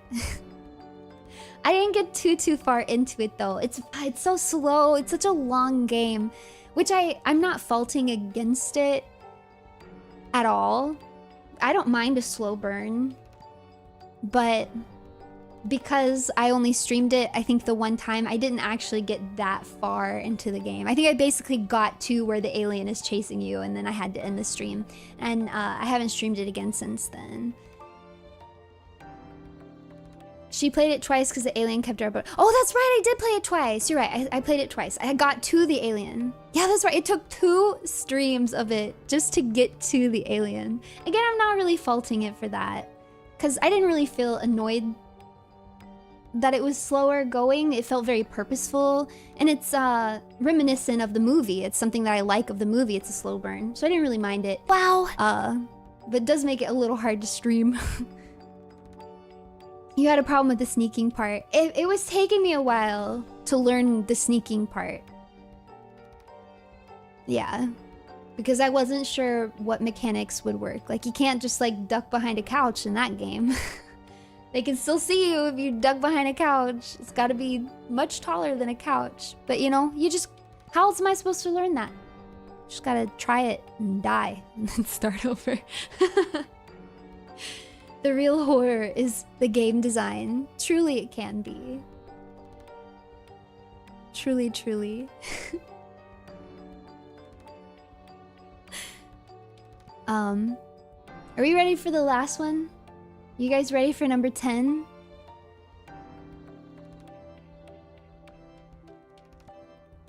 No rules monsters.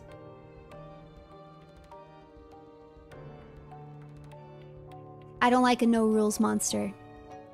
I don't like it. I hate it, actually. It is a game ruiner for me, and this absolutely goes back to losing... It goes back to losing agency. I had the same... I find this problem with Visage and with games like Sweet 776. They just seem like they can just do whatever. I have no sense of what these things that could kill me can do and can't do. Or what they can control and what they can't. And that way it's very similar to... I mean, it's kind of coupled to me with the, like, dream and hallucination. Like, in these games where it's kind of dreamlike and weird and nonsensical, and the monster just can do kind of whatever. Theoretically, it could add to the fear. Yeah, I touched on this earlier, too. I do think that some people find that concept in and of itself very scary. And so if that works for you and that is very scary to you, I can see that. Like, I can understand why that might just be scary to you in and of itself. Like, the idea of being stuck in this world where things just happen and you're completely out of control and you don't actually understand if are you alive, are you dead? Like, I could see that being very scary. For me personally, especially if I'm gonna play a game, I need more than that. If I don't have, I need a little bit, man. I need a little bit. Like I said, I need the light at the end of the tunnel. I need a light at the end of the tunnel. I need to see a way reasonably that I could accomplish the goal that I set out to accomplish. Wow. It can be really difficult. You can make it seem nigh impossible, but I at least need to be able to imagine a pathway to get where I want, right? I feel like in some of these games where they're very dreamlike and the monsters just don't seem to have any rules, like they can just do whatever, they can send you back and forth in time, that, you know, they can make you black out, they can teleport you, you know, like they can just do whatever they want, then I lose my ability to really be invested in the gameplay because it just doesn't seem like it matters. It seems like I do not have agency. I don't really feel like I can beat the game or accomplish what I'm trying to accomplish because I'm going up against things completely and utterly out of my control. Yeah, it just feels hopeless. And at that point, it feels like I'm not really playing a game, I'm just experiencing a story through gameplay. Which maybe really works for people, but in my opinion, make it a visual novel. Don't make it a game. Make it a visual novel, then. If you don't want agency, watch and read something, forehead. But that's what I'm saying. Yeah. Yeah.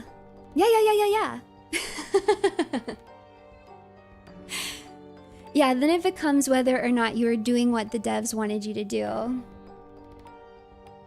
Yeah. I definitely liked the game's atmosphere and lore more than the gameplay of it. Yeah, exactly. There's a lot to like about Visage. Especially, I think the opening scene of that is one of the most unsettling and upsetting opening scenes of a game that I think I've ever seen. And I also think, like, putting together the pieces of the story and kind of trying to figure out exactly what's going on with the little clues that you get is kind of fun, but the gameplay itself is not fun. Gameplay itself is real boring. And in my opinion, it's not fun. And it's also not scary. Because for me, like you can, like in this kind of situation, it's the same thing with Suite 776. Playing Suite 776, it just doesn't seem to matter. It just doesn't seem to matter. You just do not have control over what is happening. The story is interesting and there's some cool visuals, but that's what I can tell. It's just pretty. It's a pretty game with some fun horror vibes and visuals and kind of a fun story, but it's not scary to me. Because, I mean, the most that it has is like pop scares.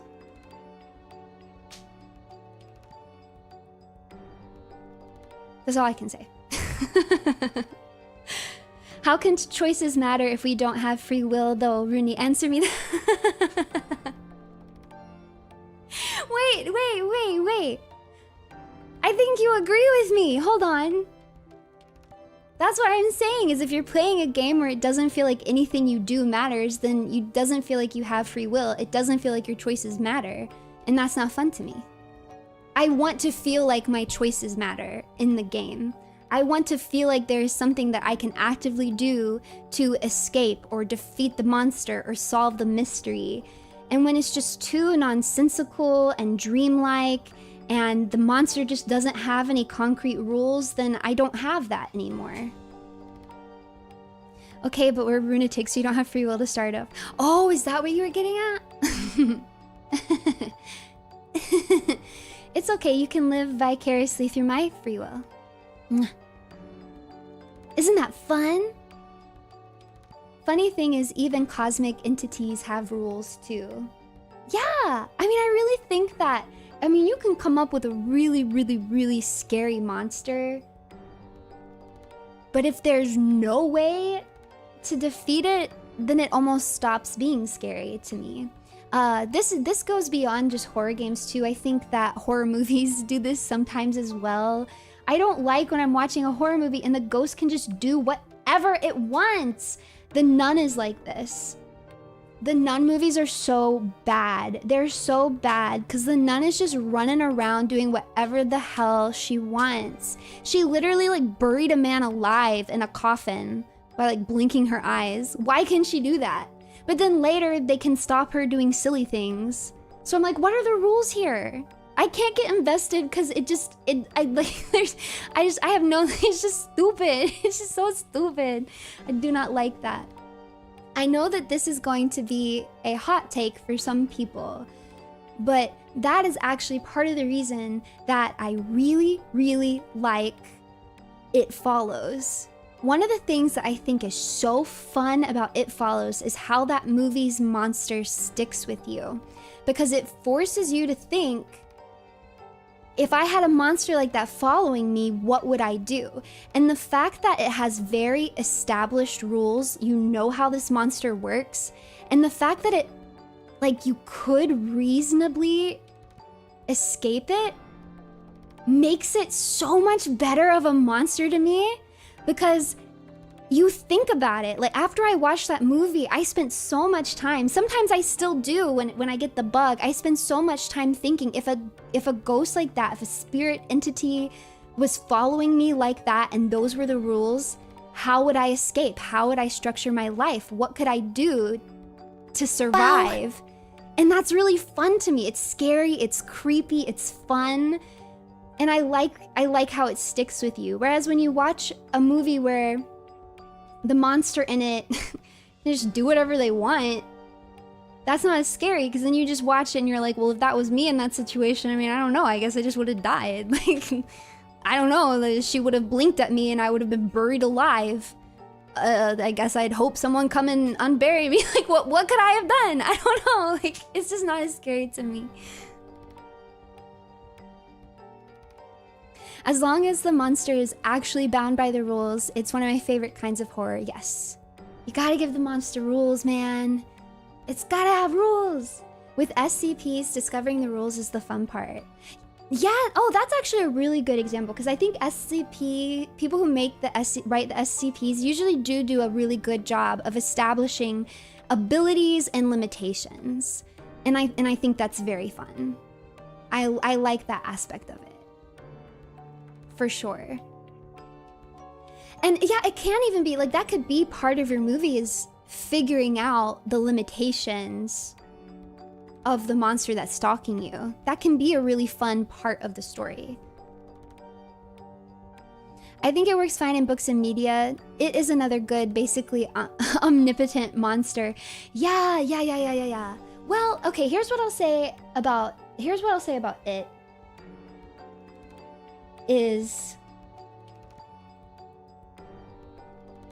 It's redeemed for me, even though it is kind of silly that you have to be afraid of it. Because then it kind of makes more sense to me, all the things that it can do and the powers that it has. It's really just using your fear against you. And that's why it seems like it can just go around and kind of do whatever. But there is a way, you know, to recapture that power for yourself. But it is a clown. So it does have some rules and it like has weaknesses. So, but I will say, especially when I was younger and I watched the TV series and I wasn't quite old enough to really understand what was going on, it definitely did come off to me as just like, yeah, an omnipotent creature, like how you just do whatever you want. I didn't really understand how they defeated it. But now that I'm older, it makes a little more sense to me. I think that's the part of why people tend to take horror stuff and non-horror media with them for a lot longer. Like this, like The Well and Ocarina, a lot of Suda 51 stuff, etc. You know, that's actually a really fun point, because there are movies out there that are not actually horror movies but have horror aspects in them. And I agree with you, sometimes those are actually scarier than the movies branded as horror. I can't remember if I've talked to you guys about this recently, but I watched the movie, it's based off a true story of this wrestler's family, and it's Iron Claw, I think is what it was called. Do you guys know the movie that I'm talking about? The River in Willy Wonka, actually, yes. Same there. Yeah, Iron Claw. And I'm really not making a joke. Yeah, it had Zac Efron in it. I'm really not making a joke when I say that that is body horror and psychological horror. That is actually one of the scariest movies I have seen in a really long time. And it's not really supposed to be a scary movie, and it's horrific. It is very uncomfortable to watch. It is very scary. It bears on you psychologically. It sits with you afterwards. It is a scary movie. It is a horror movie. And it's not even meant to be a horror movie.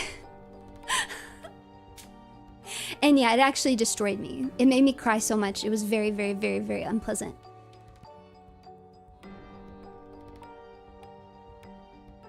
Crawling in my skin.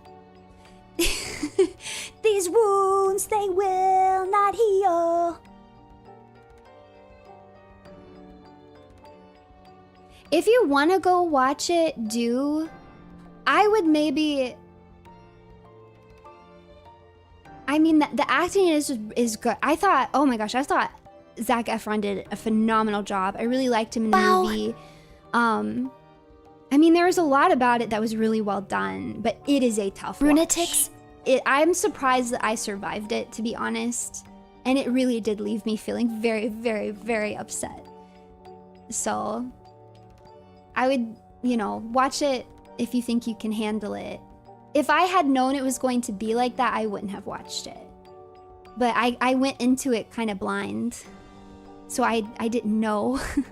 I had also never heard the story of the real family, so I didn't know what to expect. They even had to tone down the tragedy of the real story because it was too much happening.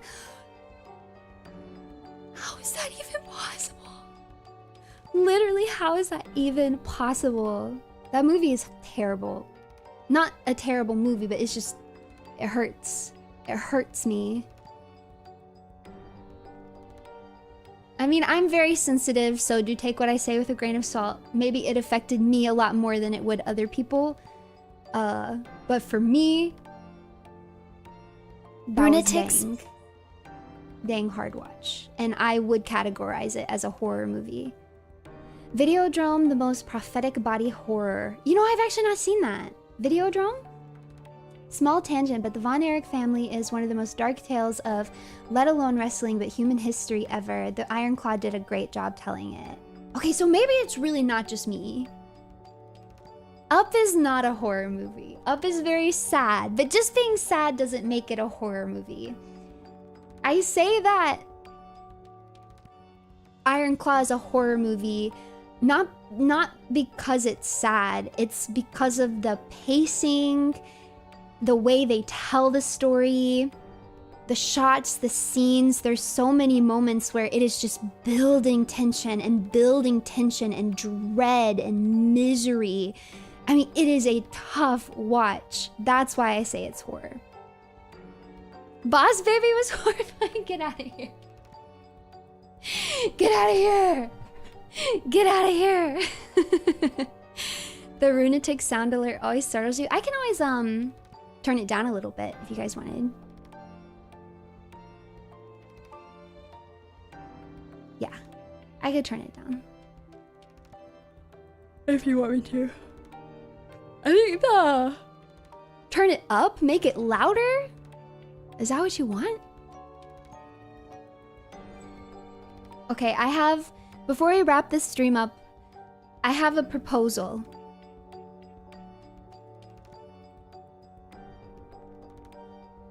Videodrome is a good slow burn horror movie. Okay, I'm gonna have to check that out then.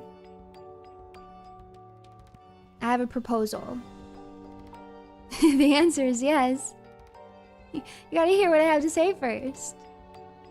Okay. This is my idea. My idea is to score these 10 things that I hate from points 1 to 5, with 5 being the most that I hate, and 1 being it bothers me but it's not that bad. And then I can do a series where I try playing horror games and I tally the points.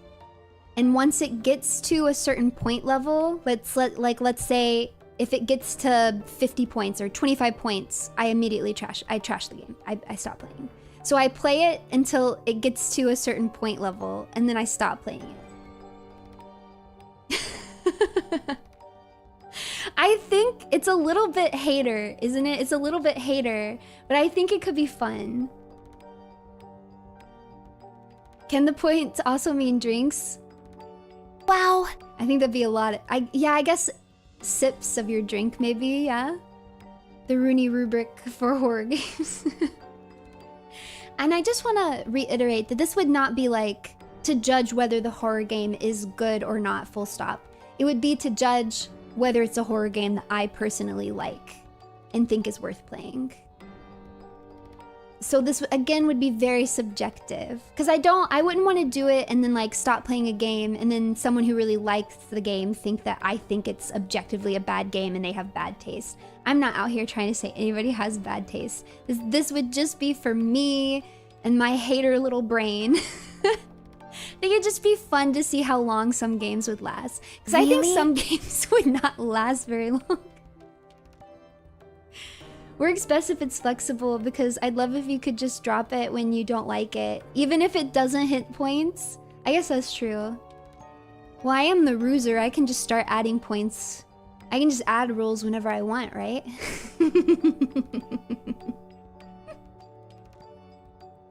Right? Things that scared me as a kid. Daleks and Cybus Industry Cybermen from Doctor Who, the decapitation stream from Indiana Jones and The Last Crusade, and the Joker's electric shot handshake buzzer from Batman 1989. Hey, that's a that's a whole gambit of different things, huh? Yeah, I think, you know, it's crazy the things that can scare you as a kid, because you guys know the animated Hobbit movie horrified me as a kid. And the biggest thing that I did not like was that the goblins had 2 throats. I noticed that and I didn't like it. I still don't like that.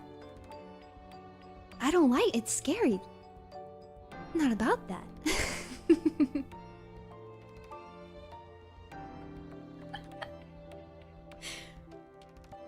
Yeah, go look at them. They're so creepy. That movie creeped me out, man. I do want to watch it as an adult though.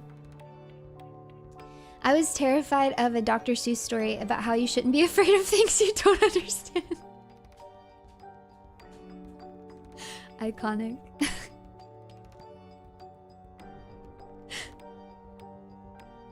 I think a lot of kids were scared of the Heffalumps and Woozles. I mean, they were meant to be scary.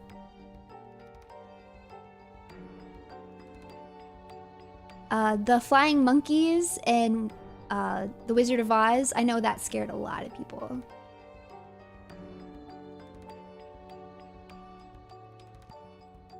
Thanks for a fun stream, Runie. Can't wait to see what you do with this idea. Your yap has refilled my Runium. Otsu D1 hatred. Thank you! I hope this is fun. I feel a little nervous going into this territory.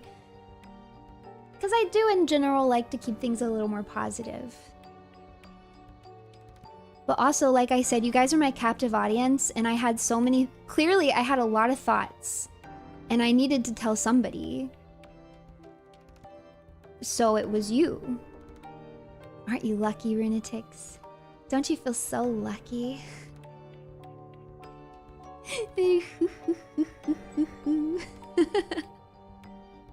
Alright, let's rank these from 1 to 5. I'm gonna cheat already. Can I cheat already? I'm giving this a 10. The cold open gets 10. I think if the game is a pure cold open, it's automatically 10 points. Because I really do hate it. I don't like it. Yeah, we're bending the rules already. That gets you a full 10. Mundane tasks. You thought it was 1 to 5? Wow. Yeah, you thought that.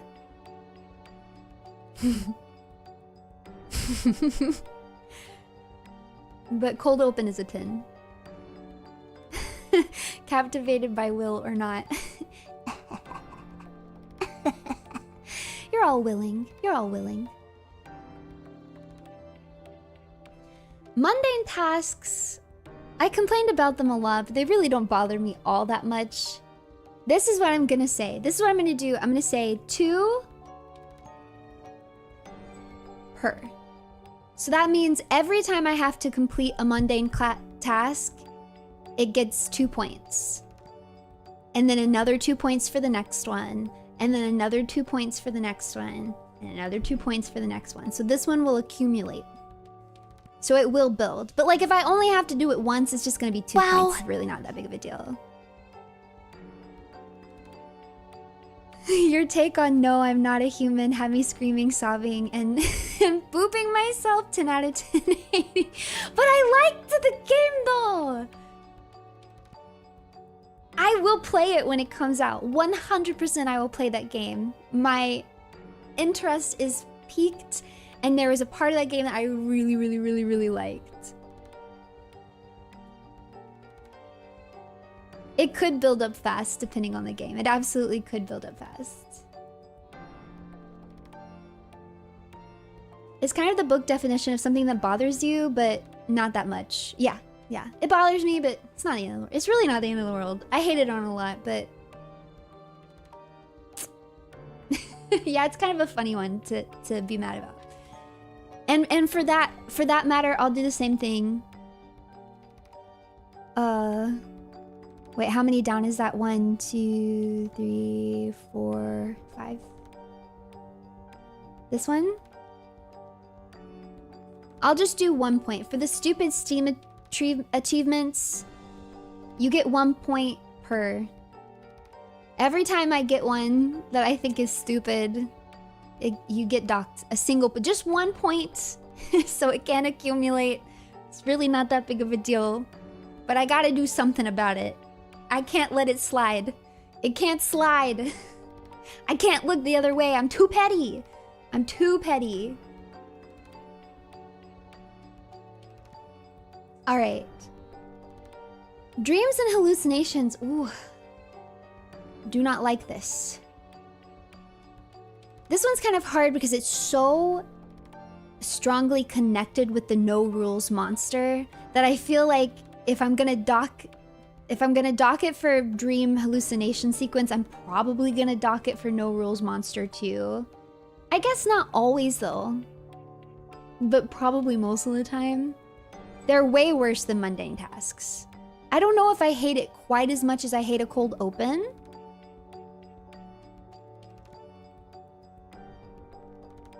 Okay, this is what I'm gonna say.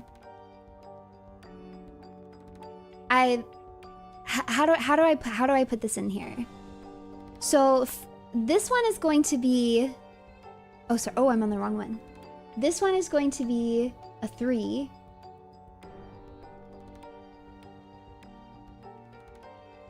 I'm gonna put a little asterisk, right? And then on the no rules monster, this is a 5 for me, and I'm gonna put an asterisk by this. And let's see. Can I duplicate this? Duplicate. Yeah, there we go. This is what we're gonna do. This asterisk, if both are true, both scores become, or they become a total of, I'm trying to think. Yeah, it's like if it has both, if it's a dream and a hallucination and there's a no rule monster, then this like amplifies each other, right? So I think I should do 15. Basically, they multiply each other, so it becomes a score of 15.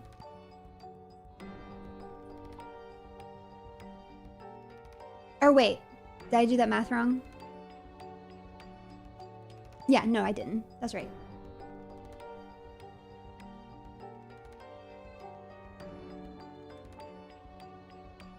I'll put that down here. Yeah. So if it's a no rules monster and a mundane path, and a dream hallucination, then instead of it just being 8 points, it becomes 15 points. Because that's how much I hate it. I gotta be true to my sticky note, okay? This sticky note isn't on my head for no reason. I gotta be true to it. Okay, next. Force bad end.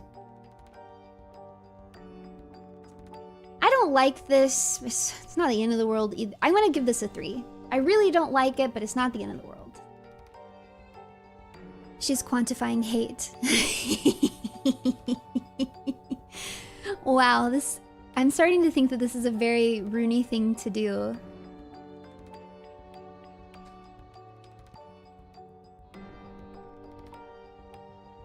You guys like this about me, right?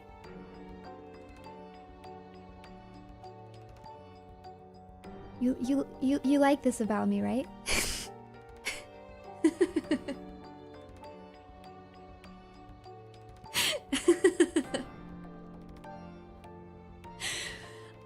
Non-puzzles. I'll give these 1 per. It's not the end of the world. It's just a little bit. Wow. Hating was easier before this one. What are you saying? What are you trying to say? Are you trying to say I'm sweaty? That I'm a sweaty gamer? There ain't no way.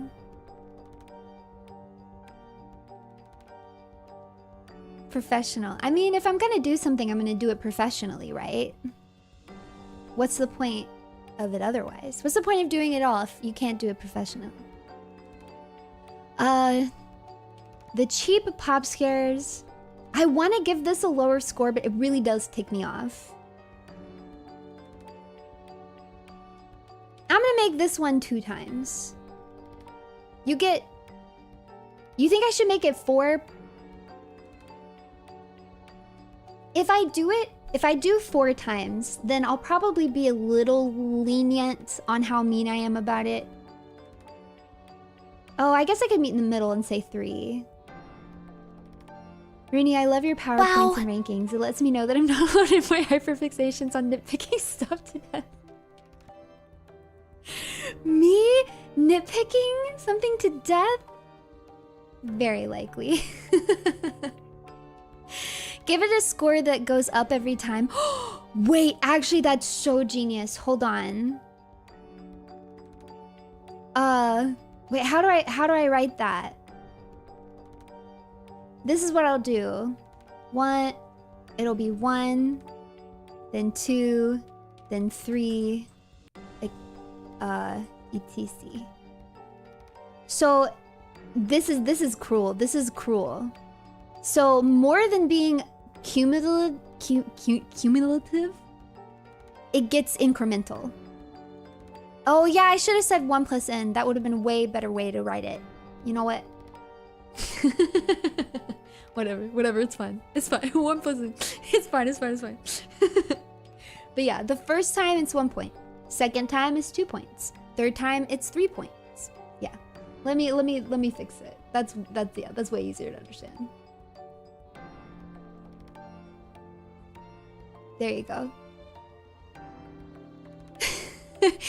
How is this just getting nerdier and nerdier as I do it? You know, I didn't go into this thinking that it was a particularly nerdy thing to do, and now I'm starting to think that I'm taking this in a very nerdy direction.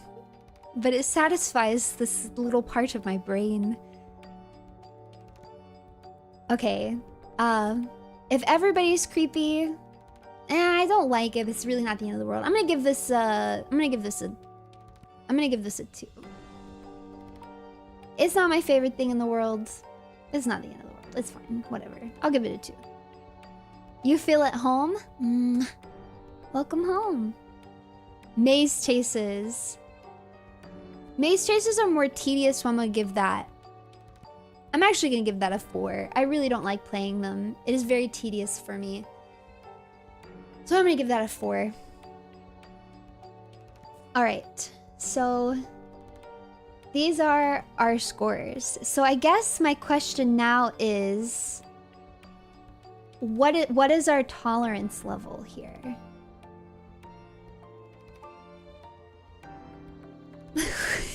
Sometimes I felt Runie was too normal for face, but now I see what she was. What do you mean? I got hired because I'm evil. I've been very, very evil from the very beginning.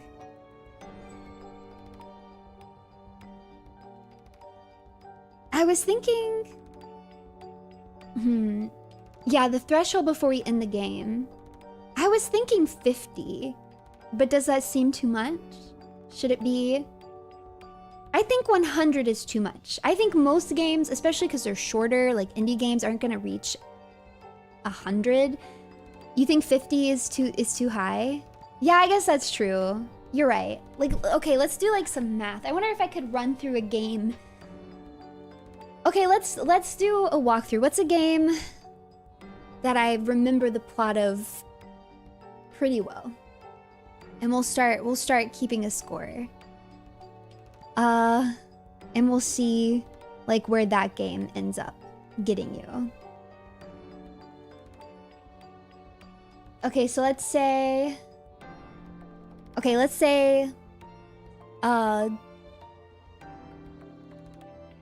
You want me to do Parasocial? Parasocial was one I liked, so it would be interesting to see how many points Parasocial gets. Okay, let's see. Parasocial doesn't have a cold open. You do some mundane tasks in it, so I think you take out the trash. You play the video games, but those are like proper mini games, so those actually don't bother me. Do you guys remember if there's any more mundane tasks in that?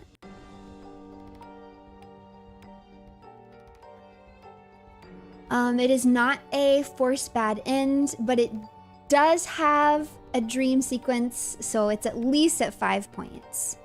Okay, you have to go to the store to get food. Okay, I'll put another 2 in there. And then let's see. I don't think there were really any puzzles in it. And I actually don't remember there really being any pop scares either. There probably were stupid stream achievements. There probably were, but I can't remember.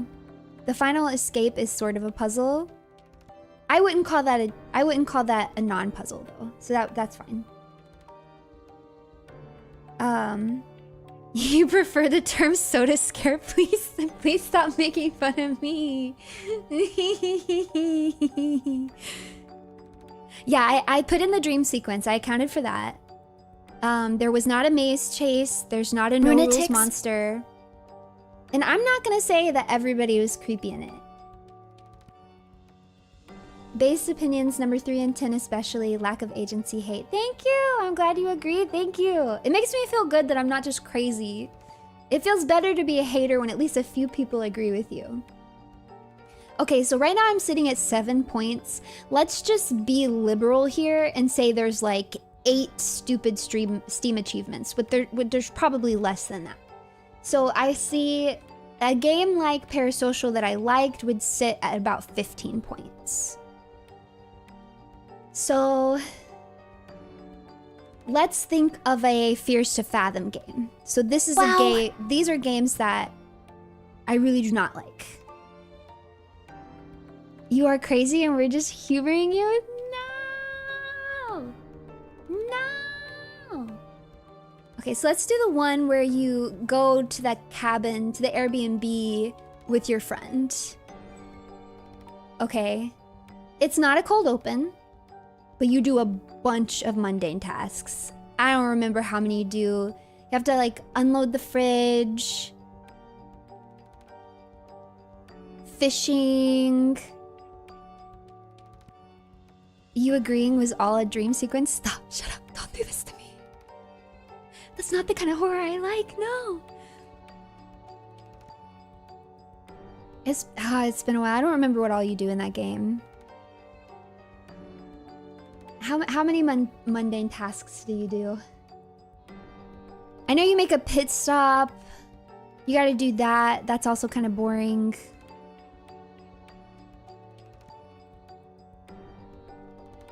I think I'm just gonna say 5. I feel like 5 is fair. So that would put it at about 10 points. Yeah, because you gotta unload food. Yeah, you have to cook. I'm just gonna say 5. That feels fair. It's probably more than that. So we'll say 5. Let's see. There is at least one cheap pop scare when you open the door and he like pops up at the door. Oh, actually there's 2 because there's one where your friend like scares you. So we're at 3 points right there. It gets docked for everybody being creepy. It probably has stupid Steam achievements, I don't remember. But right now it's actually sitting at a 15 too.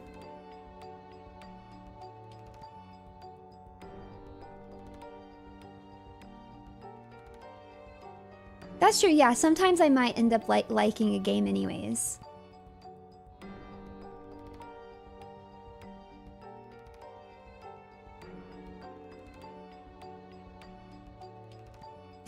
Fears to Fathom is good, but I didn't like it. Maybe I should adjust some of the scores. 25 is starting to feel nice.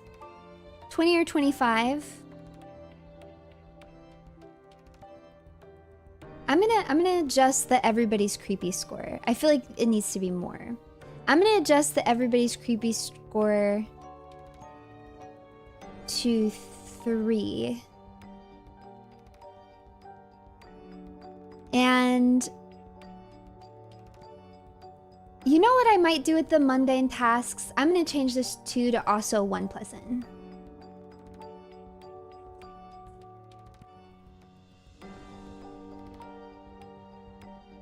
Should I?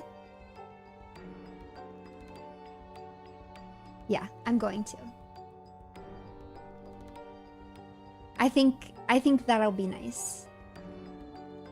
And then I think I'll make the total...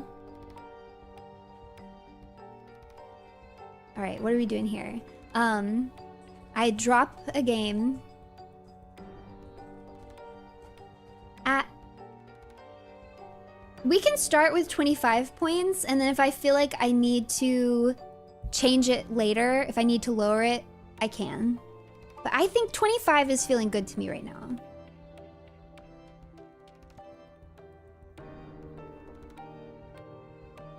So there's some games that like immediately fail here.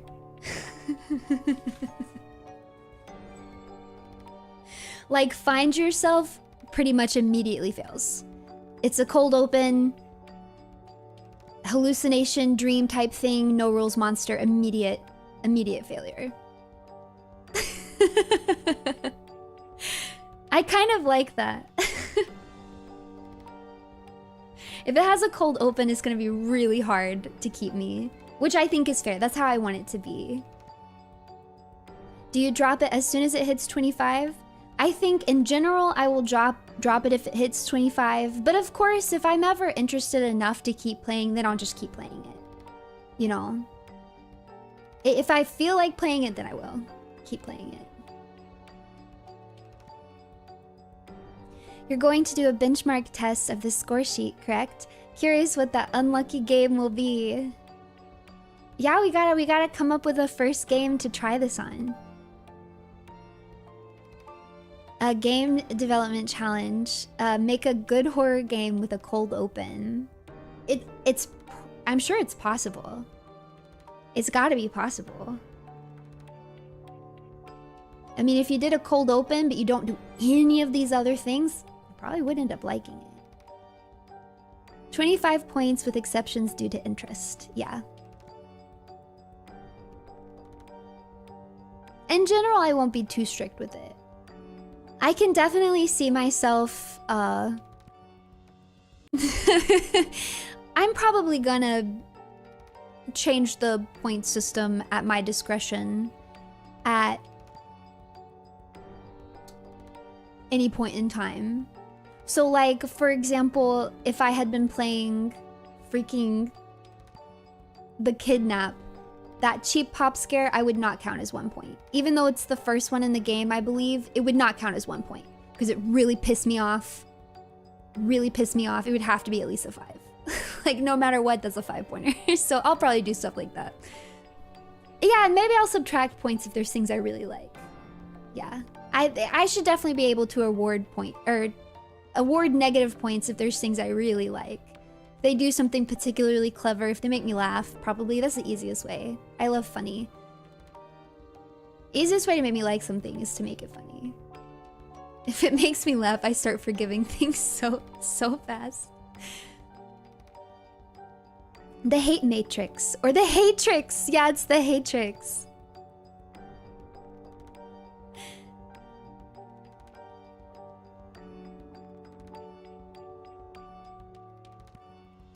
Yeah. So if you guys have suggestions for our first victim, you can let me know. And then this stream is like 20 minutes long.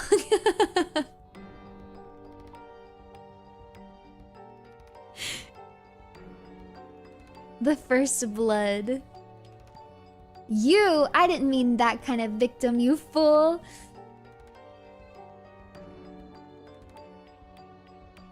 Cabin Factory, it's good and cheap. Oh, but I've actually already played Cabin Factory.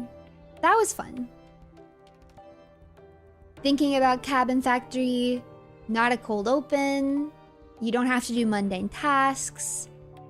It's not a dream or hallucination because, like, you know what's going on the whole time. You're in there. You're in the cabin. You're trying to figure out if there's an anomaly. And if there is, you gotta get the heck out. There's some fun gameplay in that, I think. I didn't stream it. I'm so sorry. I didn't stream it. I'm so sorry.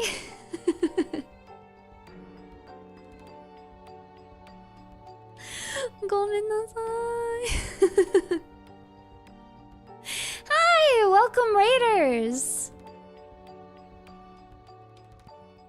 Don't Scream is an automatic fail. Yeah, I did not like that game.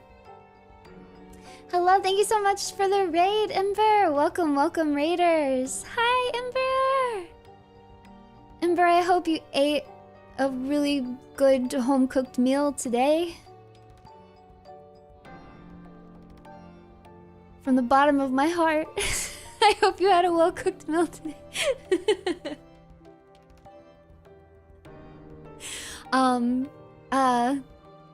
So you have come at near the end of the stream, but I will recap for those of you just coming in. You'll go do that right now? Yay! Yay! Mwah.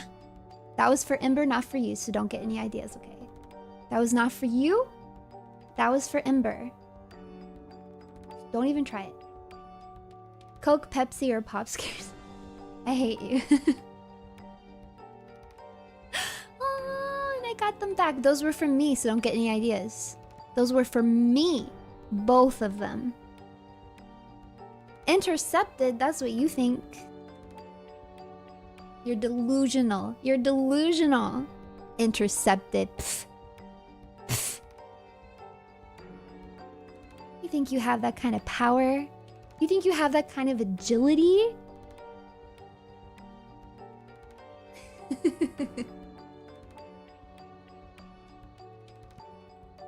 Wow, thanks for the kiss already. No! No! You can't accept it. It wasn't for you.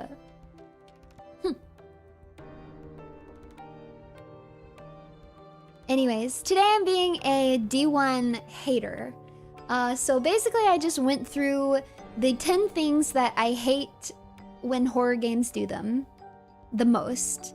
Wow. And now I have come up with a rubric with which to judge games that I play. So this is a great timing actually because I wanted to do a cute little recap. So we will recap this for you guys. Thanks for telling Ember to cook Runie. Of course. Of course. D1 horror game hater and lunatic hater. No, I don't hate the lunatics. A rubric nerd? Yeah, I just kind of have to take that. I really did not consider it until mid doing it. But this is very nerdy of me. So, you know what? I just have to own it. I have an itch in my brain. It needed to be scratched. These numbers are scratching it. It is what it is. I can't explain myself. But yeah, it's the rune brick. This is the horror game rune brick. So, if a horror game has a cold open, meaning you start the game with absolutely no context. You do not know who you are, where you are, what are you doing. You don't have any specific goals. You're just dropped into the game and you start walking around and doing things. That is automatically 10 points. 10 points, because I hate that.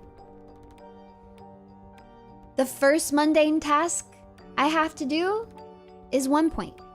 The second one is 2 points.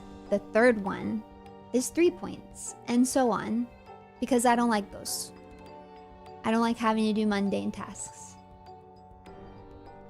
If there are dream or hallucination scenes where everything's kind of nonsensical and you can't tell what's going on, is it real or is it not? That's gonna cost you 3 points, with a caveat, which we'll get to later. 3 points unless, asterisk. If there's a forced bad ending, meaning the actual tasks that you have been trying to complete throughout the game are actually impossible to complete, and no matter what, you will fail them, that gets you 3 points. Every time there is a non-puzzle, which means you have to do something and they kind of frame it like it's a puzzle, like, oh, you've got to figure out the combination, except it's not a combination that you figure out. It's just like a Where's Waldo, you should have to like find it written on the wall. That's not a puzzle. That's what I call a non-puzzle. I don't really like those, so those are gonna be 1 times however many they are. So if it happens 3 times, it's just 3 points. Cheap pop scares. If it's a good pop scare, it doesn't, no points. That's awesome. I like a good pop scare. But if it's a cheap one, if it is unearned, if it's stupid, 1+ in again. This is going to get bigger and bigger the more they do it. This is so petty, but also it's gonna be 1 times however many stupid Steam achievements that you get. What is a good one? So the example that I gave earlier, I won't spend too much long on it because I already went over this, but the example I gave earlier is the pop scare that happens in the closing shift. Because why I think that that's a good one is because 1, it's genuinely creepy, and then 2, the game earned it. You have been waiting and waiting and waiting. You know it's gonna happen. You know you're being stalked. So when it does finally happen, it feels earned, it feels right, it makes sense in the game, it doesn't feel cheap at all. It actually is creepy, so it's very fun. Yes, the Resident Evil dog window is a great example too. In Resident Evil, you walk onto a, like, what do they call it? Like a veranda, a little porch area, something, balcony. And you know that, because you've seen a letter earlier in the game, you know that there's like a rabid dog that you're gonna have to get something from, and you have to whistle for it from that little area. So you go into that area, you realize what it is, and you're like, I don't want to do that. I do not want to do that. I do not want to deal with this dog yet. So you immediately go back inside and you go through the other door. And when you go through the other door, a dog crashes in through the window and comes at you anyways. That is a genius, perfectly executed jump scare. 10 out of 10. That would be a good one. The example I gave for a bad one is like in Fears to Fathom, the one where you're going on that trip with your guy friend, and then you go into the Airbnb and you open the door and the person running the Airbnb jump scares you for no reason. That's cheap. It's not good and it's cheap. We don't like that. That would get you a docked point.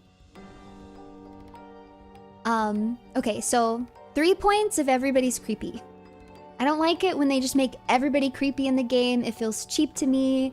If you want me to feel psychological horror, then you need to earn it with realistic character writing that is fun and engaging and well done. You need to put some thought into it, okay? You can't just make everybody act creepy and then think that I'm gonna have trust issues, because you can't get me that easy. I don't like it. That's 3 points.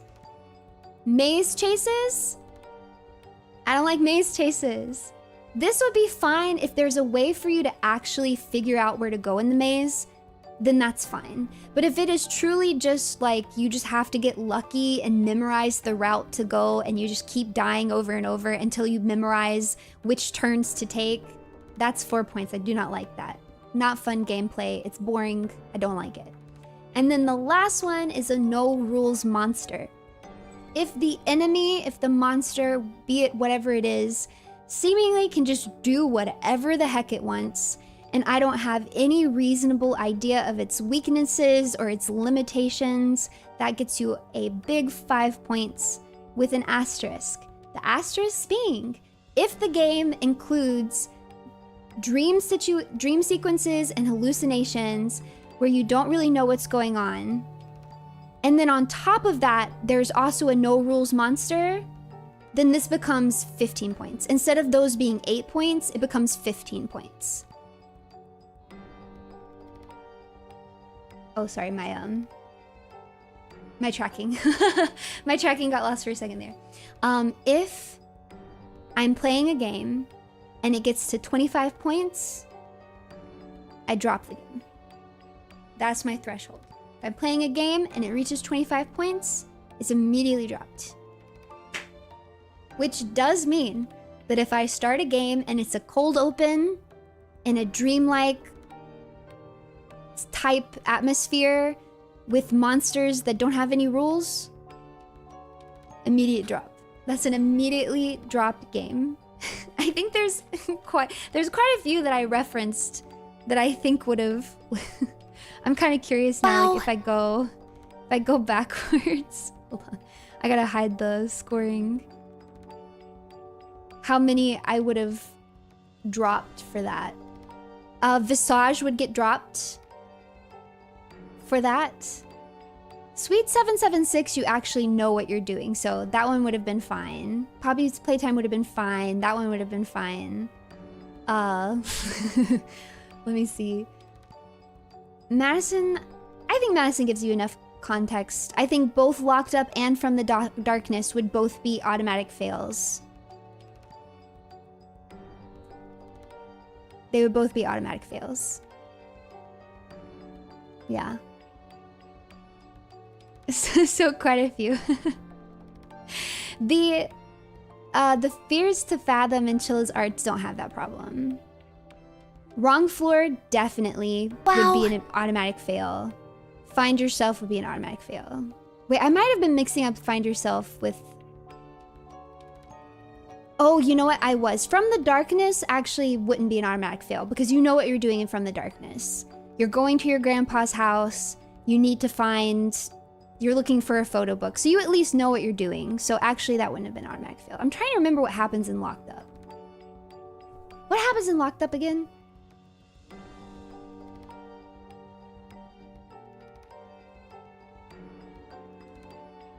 Is that the one where you're going through the house and you're trying to figure out the tragedies that happened there? It's like you start out and there's like the girl missing poster and then it's just like taking you through a bunch of things. I can't remember. Anyways, it doesn't matter. The point is, this is our horror game Rune Brick. And now we're just gonna test it out. We're gonna see if it's fun, if it's worth doing. This could be a fun little series maybe that we do from now on, where we just kind of see how long games can last. As a science teacher, I appreciate the amount of effort made into this calculation. You guys do realize that if I stream this, you guys are the ones that are going to be doing the math, right? You think I'm going to be doing the math? That's going to be your responsibility. What do you mean, wait, what? Wasn't that obvious? It's over.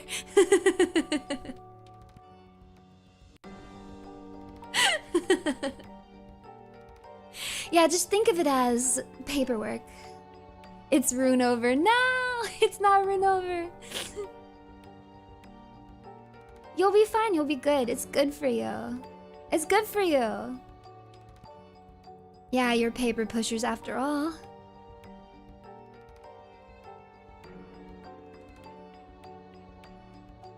Yeah, I'll put the formula. I'll make the formula accessible.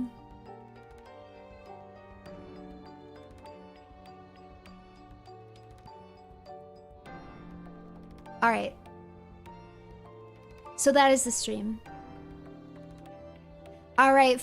All right. From a score of 1 to 5, with 1 being the least hater and 5 being the most hater. How much of a hater was I? 1, 2, 3, 4, or 5. 4.9? 4? 3 is 5. Solid 4. 3.5, 3.5. I'll take it. There's some 2s in there. I'm seeing a lot of 3s. Oh, but some 4s too. So maybe 3.5, yeah? You know, I'll take it. 3.33333333333 3.14. What if I just started reciting all the digits of pi? You know, there's like people who that's like a big hobby for them. Like it's a legitimate hobby to memorize the digits of pi. And then you can like register by like filming yourself doing it from memory. And then you can like send it to this place, I think. I'm trying to remember all the details. To like officially be recognized as like being able to say that many digits of pi. That's a stream idea. I'm not gonna lie, I've never really had the urge to memorize all the digits of pi. Perhaps I am a normie because I have not had that urge in my life. But I do think it's very fascinating that people do. And a podcast host of a podcast that I really, really liked, he was one of those people who did this. That's why I know.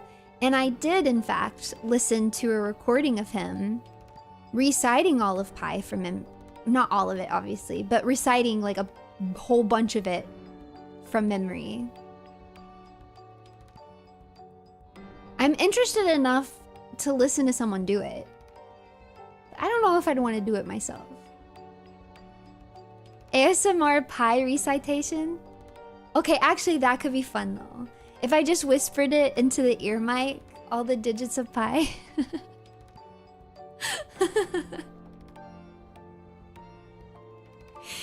A 3/14/25 stream, let's go. I think that could be fun. Yeah, maybe I will. Maybe I'll do a pi ASMR. That could be very cute. Yeah, learn pi in your sleep. Oh my gosh, you guys are gonna memorize. You're just gonna listen to it so many times. You're just gonna have... Wait, that could be cute because if I make it like real cozy, like it's supposed to make you fall asleep, then you guys can relate to each other by how many digits of pi you know. Because it's like, oh, I fall asleep around the 14th digit. Well, I make it to the 32nd digit. You can gauge how long it takes you to fall asleep by how many digits of pi you've memorized by listening to it over and over. You'd fall asleep at 3? 3.1 4. You're already gone. You're asleep. Honk shoe, honk shoe. Not the Z's in the That's all it took? That's all it took? Dang. I wish I could fall asleep that easy. It takes me forever to fall asleep. Runie really took hate and made it into calculus. I'm evil after all. I'm evil, terribly, horribly evil. Wow. I fall asleep to pi is going to be such a fun thing to say too. I agree. It'll be fun. You're 2 hours past your bedtime? Oh no! Well, I am gonna be wrapping up the stream. So let's, as this become my habit, I don't know when I started doing this. Just started doing this at some point. But let me recap what the week is gonna look like for you guys. If you're interested in joining me again for another stream. Wow. I will actually not be streaming on Wednesday or Thursday. So you're gonna have to miss me. Hopefully you miss me. I'll miss you guys, so I hope you miss me too. I will, however, post a pre-recorded Phasmophobia Let's Play on Wednesday. Maybe on Thursday too, you never know. We'll see. But I'll definitely post one on Wednesday. And then on Friday, we are going back to Resident Evil. I'm having so much fun playing it is the Resident Evil 1 remake. I am playing it on hard mode. So if you're one of those that doesn't want to watch it unless it's on hard mode, don't worry. I'm playing it on hard mode. And it's been really fun so far. I really like the game. Very impressed with it. Can't wait to dive back into it. And then on Saturday at 6 p.m. we're having a One Piece stream. If you're a One Piece fan, we're going to talk a little bit about One Piece. I'm going to be assigning Devil Fruit powers to my fellow phase talents. We're doing phase alias. So, Generation 2, I'm going to be picking out the perfect devil fruits. Actually, you guys pick them out. The way the stream works is I give you options, and then you guys vote. I can't remember if I give you 2 or 3. I think I give you 3 options. So really, you guys force feed devil fruits to the talents. And it doesn't have anything to do with me, actually. I'm innocent in this. But you guys will be force feeding devil fruits to the talents. On Saturday at 6 p.m. Eastern. Oh yes, she'll switch the blame onto us. Classic. Ah, Truly, it is classic. You know, you gotta, you know, sometimes you gotta keep it warm and cozy, man. You gotta do what everyone expects you to do because you always do it. If you start your rap career roasting on Fierce to Fathom, I'll give you 6 points out of 5. Should I write a rap right now about how I don't like the Fierce to Fathom games? Hold on. It's gotta end with a zinger like...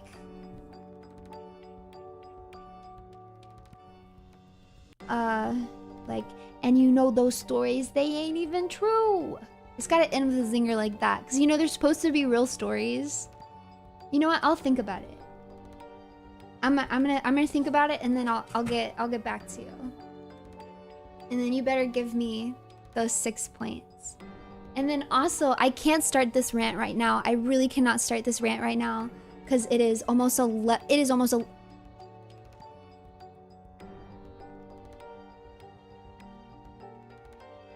The last time I looked at the clock, I swear to God, it was like 10 p.m. What happened? How did this become a nearly 3-hour stream? We were wrapping up at 2 hours. Bruh. Well, I really gotta go. I gotta go, so I can't get onto this rant right now. But I just want you guys to know that the gears have been turning. I've been talking it through with some of my friends. Robots versus dinosaurs. I got the movie plot. I got it and it's gonna be so good. I've got a blockbuster for you guys. Imagine basically what I did for War of the Rohirrim, but this is gonna be completely original robots versus dinosaurs. I've got the plot almost completely worked out and I'd love to tell you about it. Maybe I'll do that next RUSEDAY. A week from today, let's plan on it. A week from today is robots versus dinosaurs. Pacific Rim. Wait, that kind of is Pacific. Wait, okay, but it's nothing like that though. It's nothing like that. Pacific Rim is robots, basically robots versus dinosaurs. But my movie, Robots versus Dinosaurs, is nothing like Pacific Rim, so don't worry. This is going to be, think more Jurassic Park than Pacific Rim. Okay. Runie ASMR Sweetie Pie. Wait, that's cute. It can be your sweetie pie recites pie after eating pie. While eating pie? How do you guys feel about mouth noises? Who's got misophonia?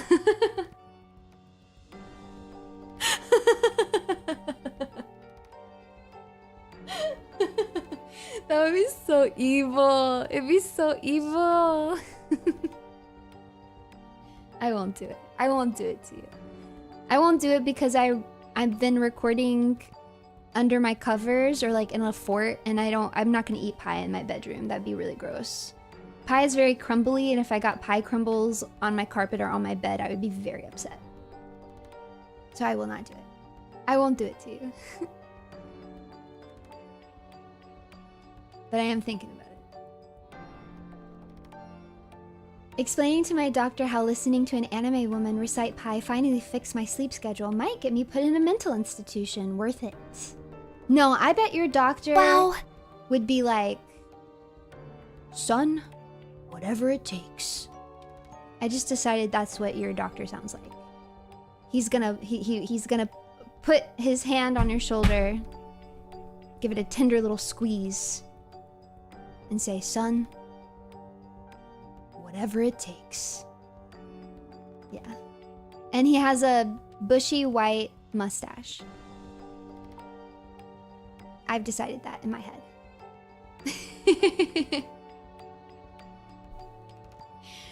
Would you miss us if we turned into cold opens?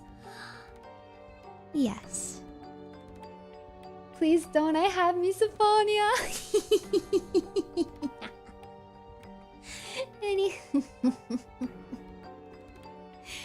I'm going to torture you. No, I know a lot of people are sensitive to that, so I won't do it for real.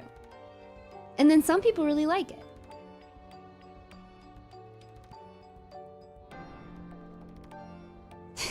Alright. This is getting goofy. I gotta go. I gotta go. So... yeah. That's the stream. I guess next time I do a D1 hater stream, I'll have to go harder so I can get that 5 score from you guys. Looks like I was at an average of 3.5, but you know what? I'll take it. It's more hater than it wasn't hater, so I'll take it as a W. And we'll see about this rune brick. Implementing this rune brick. But for now, it is bittersweet, but I do have to say farewell. Thank you guys so much for coming. Oh wait, did I miss a tip? This is really pro level hating. I love it. I missed a tip earlier. I'm so sorry, but I read it just now. Achievement unlocked. Bittersweet. You reached the end of a Runie stream. That's 1 point. That's that's 1 point. All right. I've got to say farewell. I'll see you guys on Friday. But for now, give glory to the runes, for my love and affection is forever with you. Bye-bye, haters!